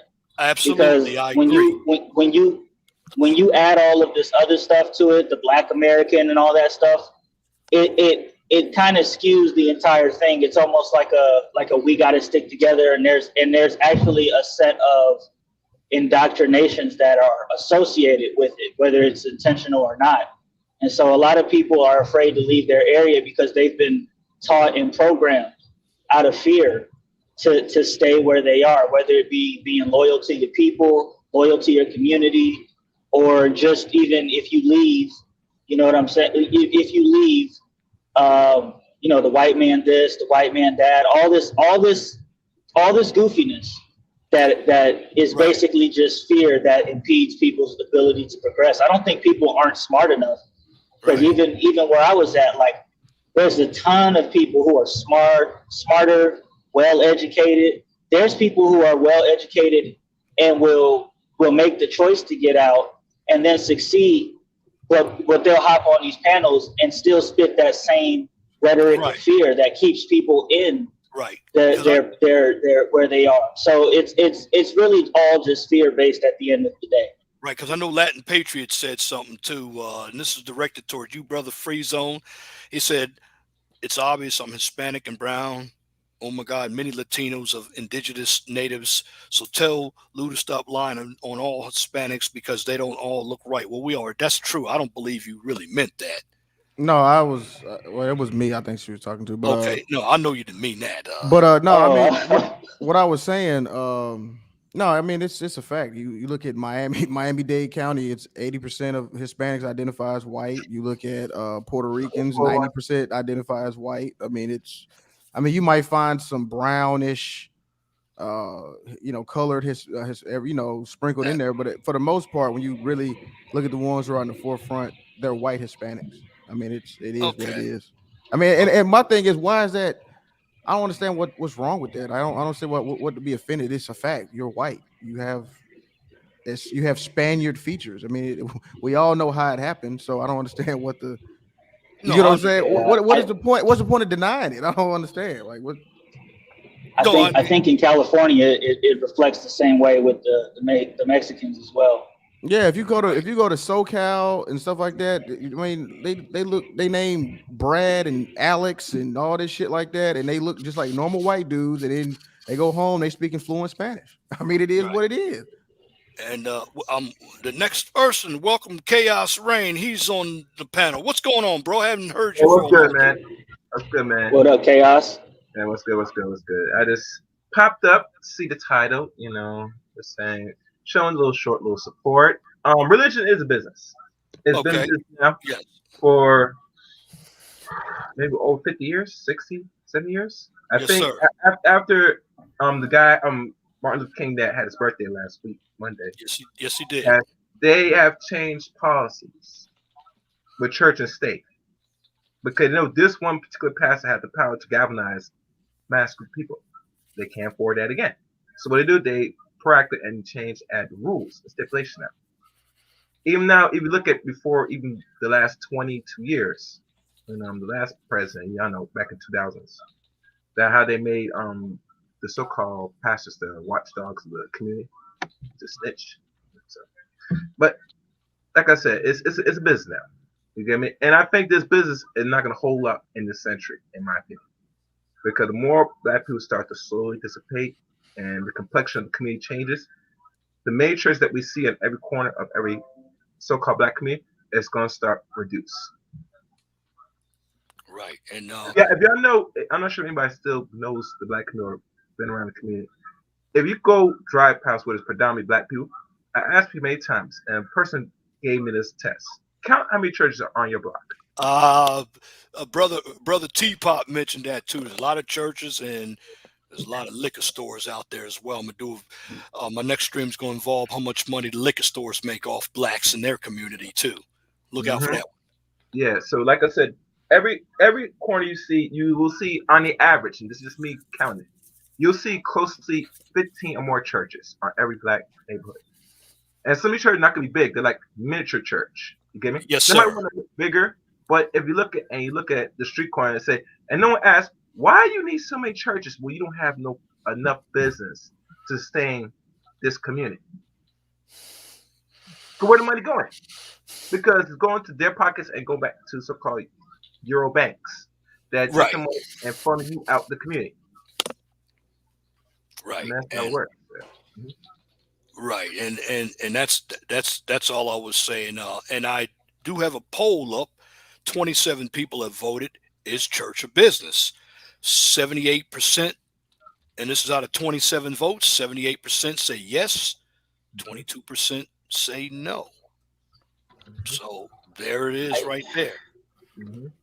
I don't necessarily, but here's my thing, and maybe I'm just kind of looking at it the wrong. I don't necessarily think it's a bad thing that church is necessarily a business per se, because it has to do with, like, if you're putting your money into the church, what value are you getting back? And I think that's really the discrepancy. People don't feel that they're getting their value. Yeah, because not all churches when they just put money scamming, you know what I mean? Not all churches are like. That's why I was bringing up the Mormon church earlier and stuff like that. But Not all of them are, but there are a number of them. What we're looking at is when I brought out the article, and the article came from the Atlanta Journal-Constitution, is how much money. Now the article is old. Brother X did the article. I was going to do it before, but I was waiting for Nate to put his panels up, so he never came. So that's why I'm doing my panel today. In fact, my panels will still be on Fridays. Wanted to see how much money that was going into the black church. And overall, we cry that we don't have money. We do have money, but we put our money into too many tangible or materials instead of investing it in. I'm not saying you should not invest your money in the church. Know what you're getting into when it comes to church. That's what I'm saying. But we have money to invest into building a business, into building schools. We just don't do it. And that's where the problem is. Okay. It has nothing to do with white supremacy and all that. That's why I didn't mention that here on my panel today. We just put our money in the wrong places. That's that. And that's what I'm saying. Oh yeah. And it's like if churches had, let's say you had a group of people trying to start a business and the church had a program that helped with that, or you had, parents that needed their kids watched and the church had a program for that, I think it would make more sense to people. Like, there used to be a time where the church really did all of these things and they really were a service to the community. Right. And there's still some churches that do it, but a lot of churches, they just, we need you to donate to the building fund, and you put your money in the pot, and you've been donating to this building fund for the last 10 years and ain't nothing changed. The doorknob's still raggedy, the curtains still look trash, the stage look like it's still finna crack through the floors. Like, those kinds of things are the problematic sides of religion. You know what I'm saying? Those things. Yeah, Latin Patriot does anyone know if we're ADOS, African descendants of slavery? I don't know. I mean, I'm light skinned, so I got something else in me. I mean, hell no. Who gives a fuck? Who gives a fuck? Well, as far as my family tree goes, I wasn't a slave, so right. I know that. I wouldn't either. So put it this way, man, my bloodline originated in the country of Africa. Now, despite some members of my family was slave, I'm not gonna just stop at say I'm a descendant of a slave. No, I was the descendant of an African citizen. Period. That's how Mhm. that's how I don't use that term ADOS like that. I mean, Jews are descendants of slaves. So I mean, I don't Right. understand. Yeah. I don't use that. Yeah.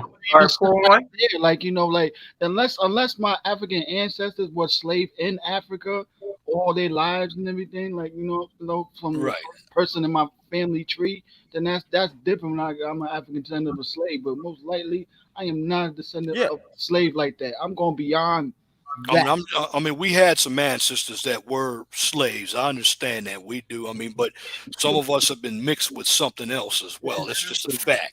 And here's Mhm. and 4-1. if you in debt Yep. right now, you a slave right now. 4-1. Oh yeah, Yeah. that's So that's I mean, that's true. So At what I'm 4-1. yes, sir. I'm gonna step down. Come have some errands to do. But good show. Hey, thank you, my brother. Well, it's been 3 hours. So what I'm going to do, since I want to get to the Rams and Buccaneers, okay, action potential's coming back up. Go ahead, bro. Go ahead, bro. If I can I just speak with you candidly? And I don't want to be rude or anything like Okay, that. you can speak with me. Toward the other yeah, you gentleman. can, man. I'm out, man. You crying too much. You bro. can All right. you can speak because we're gonna give our last points of the day anyway before I sign off anyway. So I'm gonna sign You off are too. old. You are older man, yes, sir. and I'm just at a stage in my life with the things that's going on in the world. As you can see, that gentleman just said to me, "I'm whining." You are, hear that? man. You crying, bro. You see that? All right, man. You just all right, come on, man. Go ahead, bro. I'm just Yeah, fucking with you. yeah. Just Go go ahead. ahead, Just X talk. Pitch. I'm just Talk fucking with you, man. Go just ahead, talk to me. bro. Just yeah, make I'm your muted up, last bro. I'm point muted for up. the I'm day. muted up. I'm leaving Everybody alone, else is muted up. Go ahead. I'm here to listen, bro. Do you see that dysfunction? You think that's an appropriate way to treat each other, man? Does anybody think that that's even respectable to even talk to another person like that? And then say I'm whining. Some people say that's what black women do when black men complain about things. They'll say, "Oh, he crying and whining," and then it's kind of offensive for me to use that analogy toward him because then that comes off offensive, and then it just escalates and escalates and escalates. I'll just put it like Leon? this: you're just passionate about what you're going to say, and this is just a fact. Everybody shows their passion a little differently, and What am I? So let me, if you're that's what I may say, Leon. you're just passionate about If what I you may so believe say, in. Leon, You're have you passionate. recognized that I have absolutely refrained from personalizing anything? I'm being absolutely patient. I'm listening to your perspective, being respectable. But just imagine I have to stand there and take those arrows, bro. Well, no, you're not taking it because I won't allow that here. Leon, if I may so respectfully say, yes, how sir. can you tell me how I feel right now? If I'm telling you, because I'm not you, right, bro. So when I say I'm standing here taking these arrows, and then you say I'm not, can you logically think about that for a second? And it makes me think, okay, these might not be individuals I can have these in-depth conversations with. And I recognize a lot of people are making an attempt to have these conversations because it's serious and it's problematic. But then we see provocation unnecessarily. And these are black men, so-called. We start listening, we hear, hey, I don't care nothing about slavery. I don't care nothing about the history. And I've heard that position. I've been called pro-black without even saying, well, hey, man, what is your perspective? That wasn't a genuine gesture. All right, may I say this, bro? Yes, sir. To be honest, before you go ahead, brother Mel. Go ahead, brother Mel. I wanted to just talk to you, Leon, and I requested that, didn't I? Didn't I just request that, Leon? I say, Leon, let me just talk with you for a moment. Let me just talk to him, brother Mel. Real quick, how old are you? See what I'm saying, Leon? I said, let me just talk with you for a moment, Leon. Didn't I ask that? Bro, what the fuck, yo? Somebody can't ask you how old you are. Like, what are you talking about, man? Hey, just let me. I'm cool. Y'all can talk. I'm not triggered by that. But that's why I asked you, Atson, how old are you? Leon, can you answer that question for me, please? Just let me talk to the brother, okay? And I'll get back to you all. You got all I want to say, brother, is this, okay? It's just me and you dialogue, yes, okay? Sir. Yes, sir. All right. Now, in reality, we all have different points of view. Okay. Yes, sir. I understand this. Okay. When we have different points of view, our points of view are going to be challenged. Mine get challenged. Okay? Absolutely. Okay. We're here. Hey, look, this is not a panel where we're going to Hey, be. Leon, haven't I been challenging you and you have been challenging me and been absolutely Yeah, but, friendly? yeah, but I take things. I'm not as okay. I'm not. You're challenging me, and I do read, and I also admit that when it comes to religion, I don't go as deep as you do. So when I don't go as deep, I'm more of a listener. Mhm. And because I'm a listener, it's a little easier for me to hear your Yes, point, sir. explain it because you've experienced it. I haven't. If I may so And state something that we kind of got away from, okay, people are, even you stated my disposition. And you heard someone else talk about it earlier. And the thing is,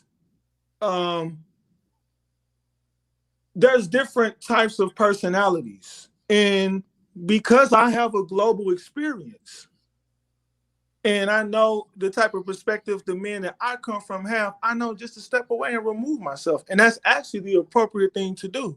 absolutely, I do the same thing. And like I said, here If on I this, feel someone is being antagonistic or offensive and I say, hey, man, let's not do that. And in the event that I can't control it, I got a family, bro.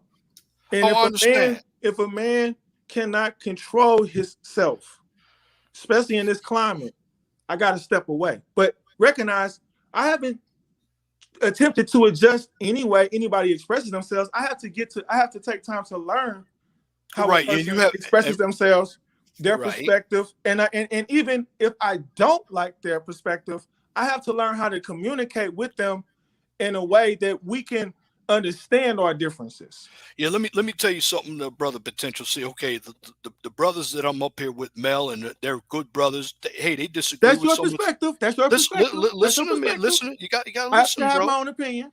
I have to Yeah, have my own opinion. I'm not to jump in. I'm sorry. Okay, This is the whole point. With I really don't. I want to talk to And Leon if it's okay. I don't want to be addressed, bro. Please. right now, brother. Please. I can tell I you're just want the. to talk to Leon. If That's I why can't I talk to Leon, I'll just try with another you. time. I can tell you're not If I in your. can't talk to him, I'll just try another time, bro.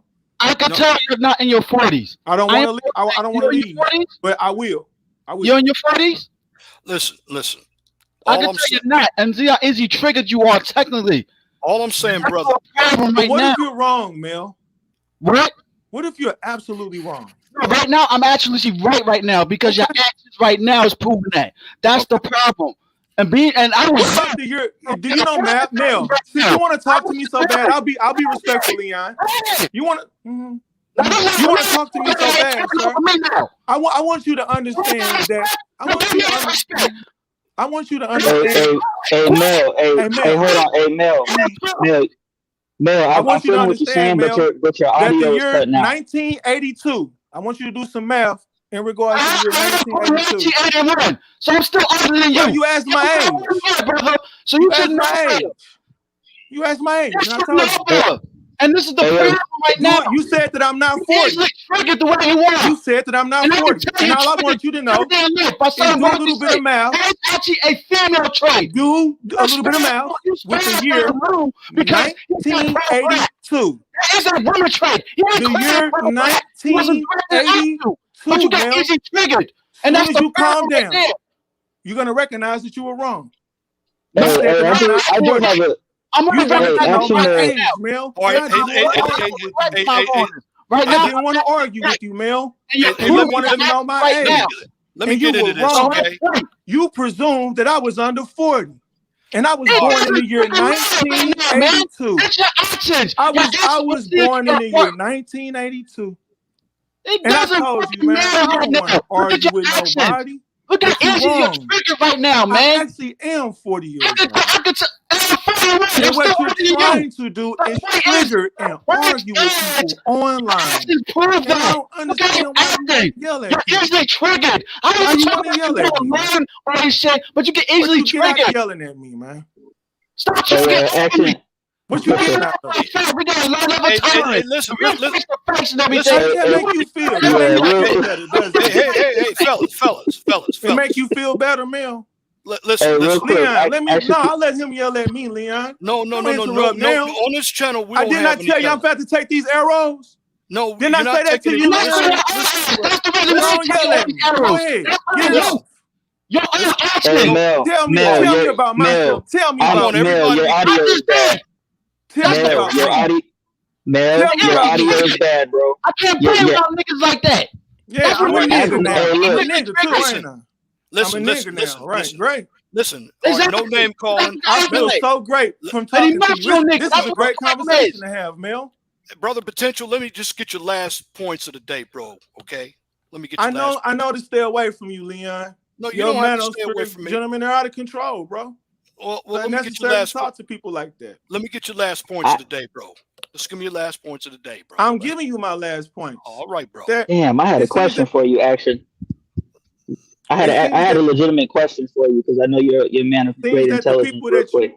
It seems that the people you surrounded with, they've seen me on other panels, and they just hell bent on These me are off good, the internet. brother. These are good people that I surround myself Hey, with. if These that's what you call treating somebody good, these are good, smart people, brother. Now, I mean, I'm going to defend them. Leon, Yes, I ain't sir. never been to your panel. Yeah, this is the first time you've been here, and I've treated. Good. Listen, I've treated you pretty good here. You treated me, Leon. You treated me absolutely excellent. Okay, but you can't vouch for them. Well, these are. Oh, yes, he could. That's just not the way you talk because he showed me that same respect. I'm showing him. But you acted totally different. Period.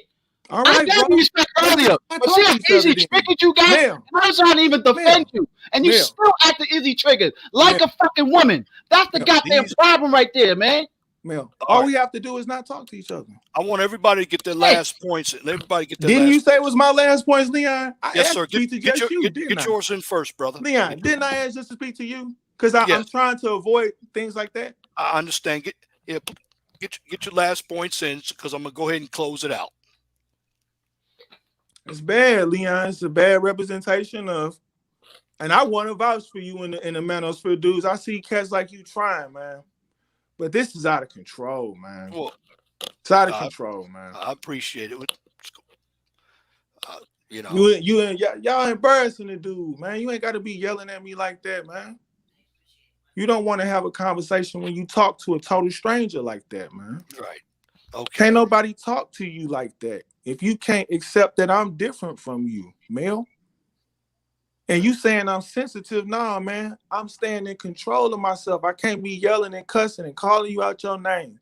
When you talk over man consistently, when he try to talk, you gotta stop. Yeah, he's gonna get blow up on your face the way he is. Hey, Mel. You know that. I just had one question for Action. You still did. Go ahead, Action. That's what pissed me off about his brothers. Yeah, it did kind of go left. I'm not your brother, apparently, sir. We don't want it to go left. If we were brothers, we wouldn't talk. Well, no. Man, I'm because talking, Freedom Lou. Can I speak, Freedom Lou? Go ahead, Can bro. I speak, go bro? ahead. Please. You got it. You got go it. ahead, bro. So I can I appreciate that. If we brothers, you can't talk to other people like that. You got to learn. If we're not brothers, you'll stop being easy triggered and listen to a man to stop being easy triggered the way you are. Because he been through some situations. You got to stop accusing me. When you was acting, I had to like that before my past. I had to calm myself down. Now, yes, they. All right, Mel, calm down. I got you. You even said to yourself that you said that I pissed you. The problem right there. You got easy triggered by a word. He didn't self-direct the action. We tried to explain it to you, and you're still easy triggered. And then, that was the part that lost me, bro. Hold on, Mel. Lou, you have to stop, bro. Don't do that. Relax, Free Zone's got something to say. Relax, man. Hey. Free Zone's got something to say. All right, I was just going to ask you, bro. Relax. Go ahead. No, I'd let Free Zone speak. Bro, chill out. No, chill out, I need to speak. You're not going to talk down to me. You're not going to do that. Mel. You're still trying to speak over him. And then you acting like you innocent. Mel. Leon, you my bro, man. Free Zone, Free Zone, go ahead. We know we see what everybody can clearly see what's going on, man. Could you stop? Could I speak? If I can't speak, bro, then go ahead, man. I got the kid gloves for you, bro. I have the kid gloves on for you, man. Yeah, we're having a one-sided conversation. I got two people barking at me, man. Okay, well, I don't even know. brother, I Now, Mel, apologize. Listen, I can't make you. You said that I pissed you off, Mel. I have no control over your emotions. You said I cannot piss you off, sir. Funny, take your own advice. We all pro-black, pro-black, pro-black. Mel. How you feel? Pro-black. Pro-black this, pro-black that. Did I say you're pro-black? No, I just said the word. But you got easily triggered, did you? See, that's what females do. Females do that. They hear certain words in the conversation and they get easily triggered. They hear the word bitch and they get easily triggered. Even though we didn't say it directly towards them, but they get easily triggered. That's what you exhibit earlier. You don't think so? We want the playback of this video. That is exactly what happened. Lou, let me speak to him, man. Come on, stop interrupting. Let me speak with him. Let him speak. Mel? Go ahead. Mel, if that's the way you feel about me, I don't know enough about you, sir. And it's just the internet. And apparently, me and you are having a failure to communicate. That's not my position. I see you saying I'm triggered, pro-black, all that, man. That's very accusatory. There you go. Did I say you prove my point even more? Did I say you was pro-black? I just said the word pro-black. And you saying that I say directly towards you, I'm calling you pro-black. I did not say action potential's pro-black. That's the problem. You easily triggered. I use an example. Again, when I said a word. Mel, when you I didn't said say that word. Did I say action potential is pro-black? Did I actually say that in those 3 words? Did I? Yes or no?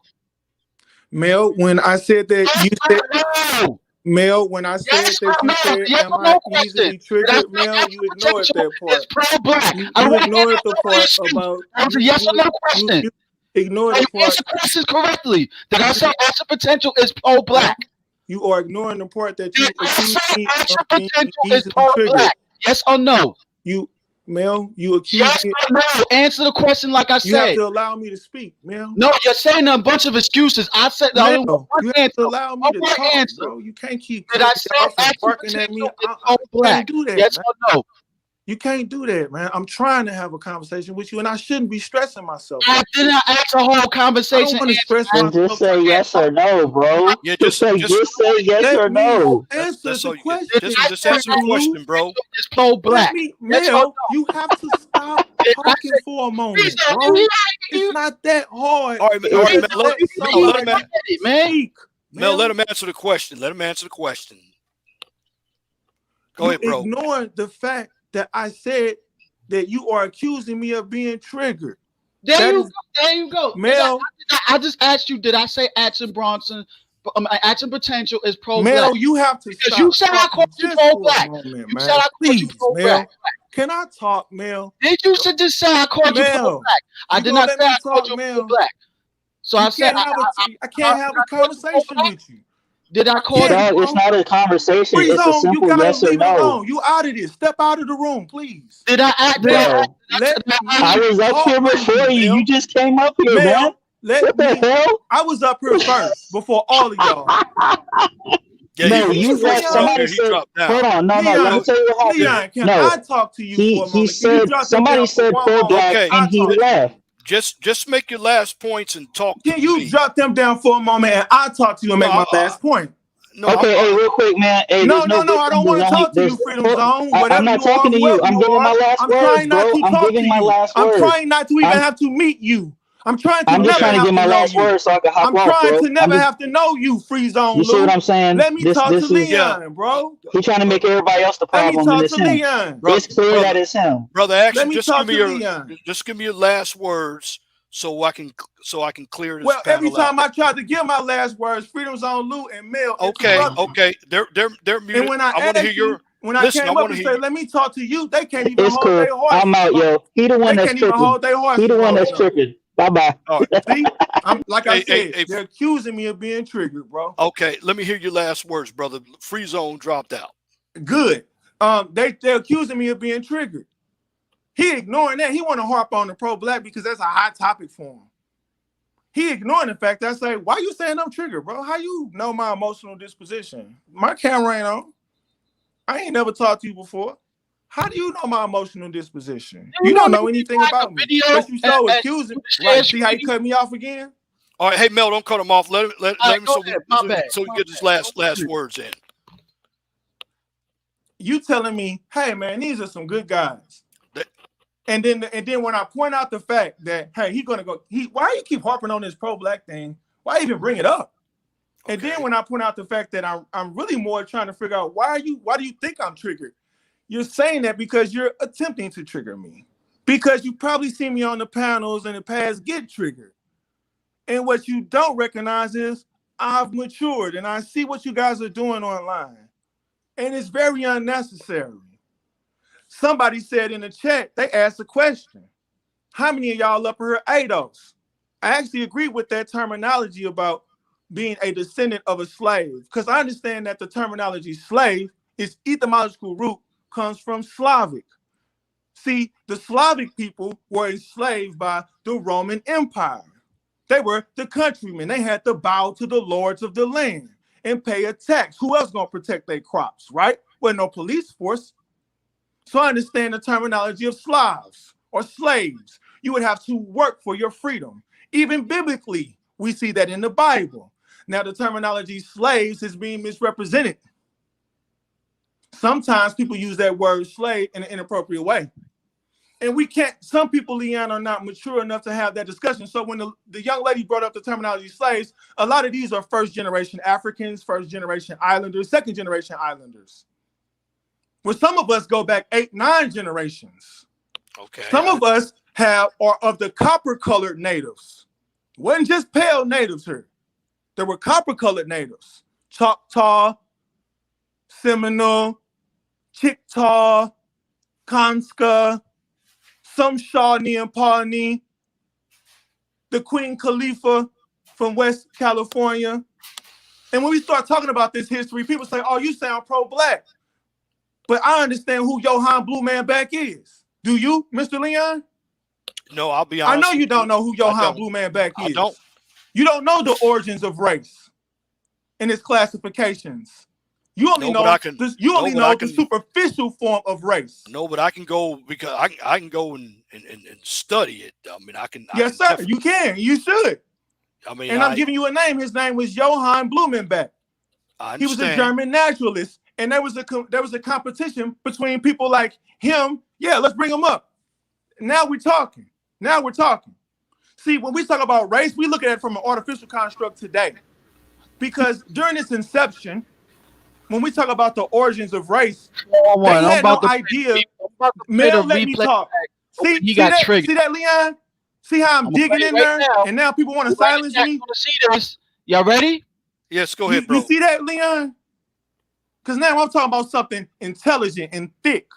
And I'm getting to the root that I wasn't trying to talk about in the first place. We were talking about the church.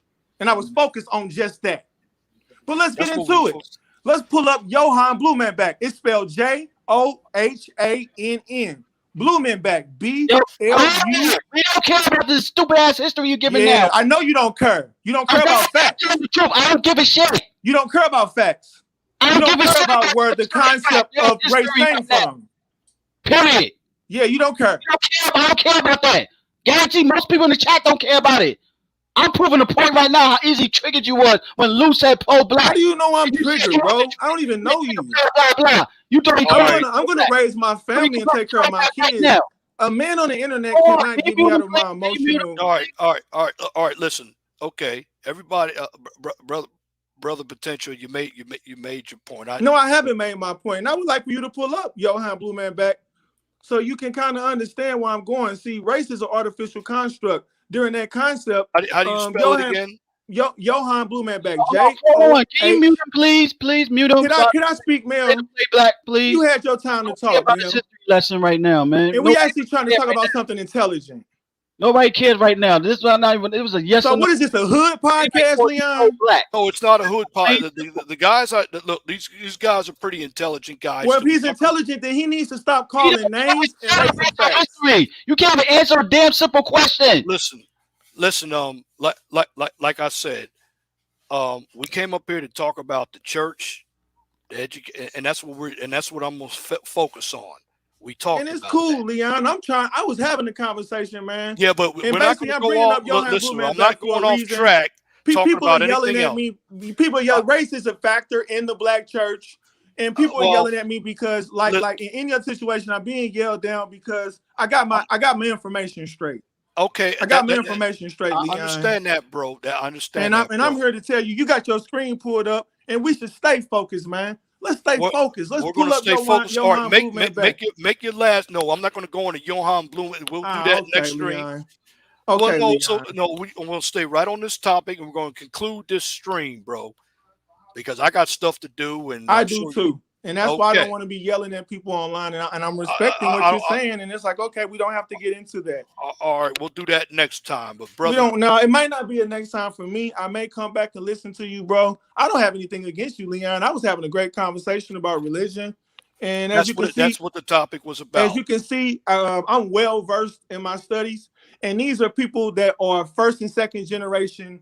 They're foreigners, and they're intimidated and insulted by the fact that I stand on the fact that this is where I'm from. This is my home. I go back 8-9 generations, and I can tell you the name of my progeny and where we come from. And we come from right here in the middle of what you guys call America. We've been here, and we ain't going nowhere. And I know that you guys don't like me. See, Leon, I'm one of them street niggas, Leon.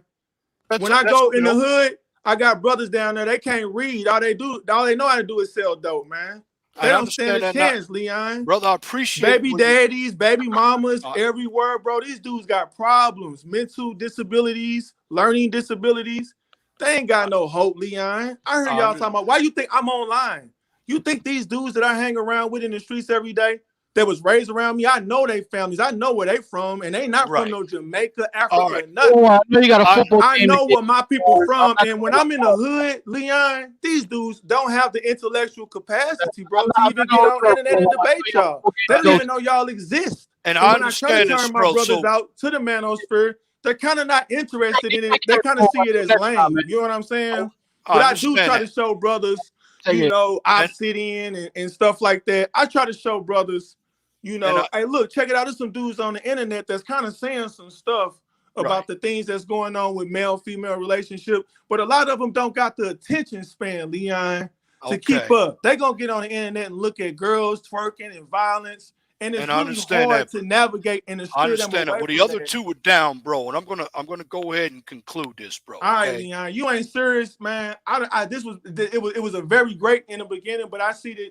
Brother, you ain't no different, man. You let them dudes talk to me all type of disrespectful. Brother, I did everything. No type of name. You ain't mute them, kick them off or nothing. That's why I left in the first place. I understand, that was bro. rude, okay. And I can't fuck with that, dog. And then I'm even trying to talk to you now. You're like, "Oh, well, brother, I gotta go," like a scary motherfucker. So all right, all right, man. All right. I'm not gonna let you insult. I'm not gonna let you insult me, bro. I'm not insulting you, man. Bro, you tried to. See, I don't get triggered, okay? I'm not triggered at all. My name is Leon Edward Jones Jr. I don't trigger. You can't trigger me. None of y'all. All right. I do not argue. And why would you let people talk to me like that, then, Leon? I stopped. And if I cuss them out back, you gonna blame it on me. No, I stopped it, but brother, I don't have time to be arguing back and forth. Okay. You're welcome. I ain't for that. I left. You should have told them, hey man, the dude just want to talk to me. He ain't trying to talk to y'all. All right, brother. Well, I thank you for coming up on my. Why don't you want to address that, man? I asked you a question. You just gonna bypass it, brother. Why didn't you just tell them? Because I don't have time. I don't have time to argue with you. They said what they said. Okay. No, you said you controlled it. No, you didn't, bro. All right, free zone is back. Now you want some more action. Let this motherfucking foreigner talk. What the fuck man. you want, nigga? Dog, man. What's your chill bitch out, ass chill out. want? I just want to say, man, thanks for having me up on the stream. Jump your bitch ass back on a boat, nigga. Bro, go back to Africa. Go back to the island. You see your bitch ass later. See how he's the trigger one? See, you wanted this, now you got it, and now you want to say, "Oh, well, look at him." See how he's the no, he's cool. He's cool. No, I dropped him. Yeah, that's absolutely insane, bro. Because he wants to don't have that. He's not, you know, he wants to. He's been on other panels. Okay, I don't know, dude, man. I don't know, dude. You know what I'm saying? So I just know he's acting like he wants the red carpet rolled out for him. It has nothing to do with his knowledge. I was actually soaking up the knowledge that he was giving. I thought he was very informative. But it Right, really but has to it really has to do I with, as got you. men to men, you know what I'm saying? Like there's a way that you treat people. And Well, he just acts like he's better than everybody else, man. I You got can't have that shit. I got that, and I Okay. listen, but I'll listen to you, uh, brother Mel. Yes, I dropped them guys. Yeah, I was worried about you, man. Bro. Like I know me and Freeze on was going, but like, nah. Well, no, I'm not gonna. I Hey, couldn't look, have that, bro. Because Leon is a good man, and I'm not finna have right. this guy like trying to control the entire I'm panel not gonna just so have. he That's could why I spend dropped them. 20 minutes giving his last words. Like, yo, Right, and then he right. can't even answer yes or no questions. Like, it was a simple yes or no question. I mean, I don't know what all this other extra stuff was, but you guys. You guys are very knowledgeable about your subjects too. Just because we don't have the same ideology, that's good. But so, give me your last words so I can turn this off and get something to eat here. And nah, yeah, man, you good, man. Hey, thanks, bro. regardless of religion and everything, like I've been saying on my channel, man, there are no victims. There's only volunteers, man. You don't let anything, Oh, you know, don't let fear mentality. No, I'm just saying, like to the people out there, regardless of the religion, don't let the fear, the religion, and all this fear mentality stop you from doing what you want to do. You know what I'm saying? Like, take control of your life, and if you got to leave your city or you got to leave your toxic environment to make it happen, do what you got to do, y'all. But salute to you, Leon 411, man. Appreciate it. Come on back next week. We're going to talk about the liquor stores, money in the liquor The liquor store. Okay, I'm definitely gonna. Yeah, you drop it in there. I'll be throwing my reminders on, so I'll definitely be there for that, man. Shout out to you, man. One love. One love. Shout out to you, Free Zone. Brother Mel, your last comments, bro. Same man. Like you said, man. Sorry I ended like that, but No, it's okay, bro. You guys are still my bros up here. And I'm not gonna, we got your back, man. Words, there's just no beef up here, man.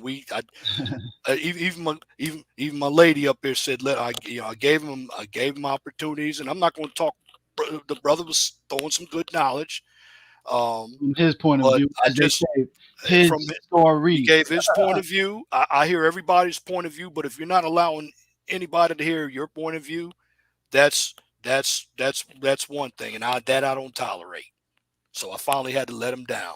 It's like, yo, we already got the proof in the pudding when I played it. He was still talking like, yo, he got triggered when Luke and I wanted to stay on, and he, about race. Okay, we can all look up and we can all talk about race. I hear about race all the time. There's gonna be so many theories behind that crazy. There's like hundreds of theories behind that.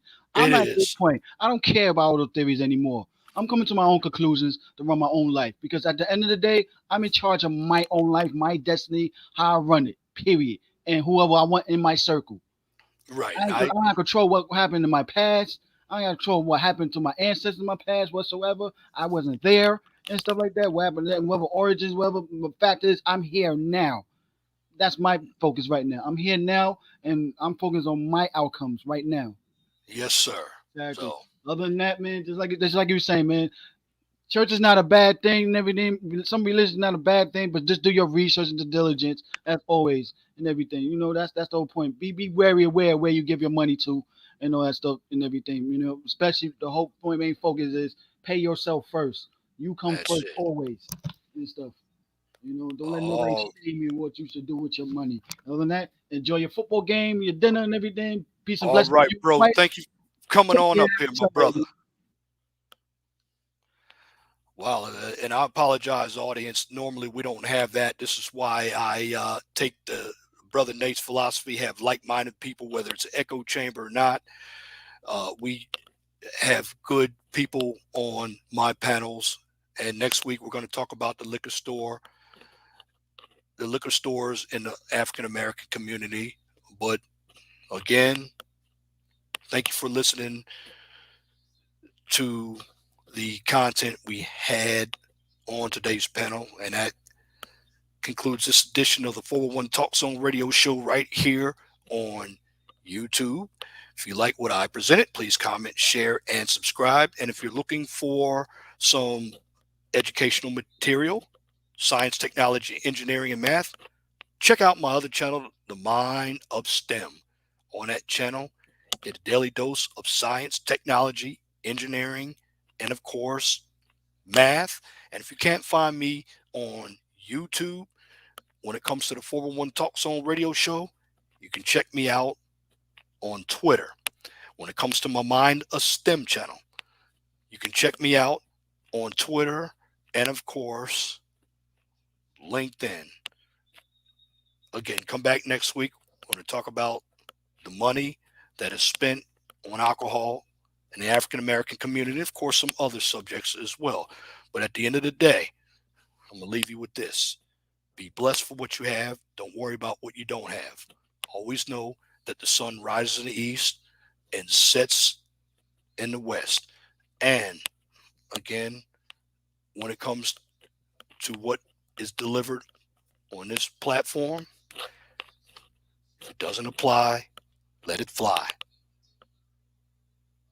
But if the shoe fits, wear it. If you don't like the shoe, change it. This is for individuals who have, a difference of opinion and they think they're being harassed. I don't do that here. And once again, I apologize for what happened, but got to keep the panel in hand, keep the topic going. So, in the end, thank you for listening to this edition of the 411 Talk Zone radio show. I'll call out the cash apps. I don't know if I even got any cash apps. Okay, I will post the cash apps. I will post the cash apps on my channel. So again, thank you for listening to this edition of the 411 Talk Zone radio show. Till next time, my name is Leon Jones. I want you all to have a wonderful and graceful evening. God bless you.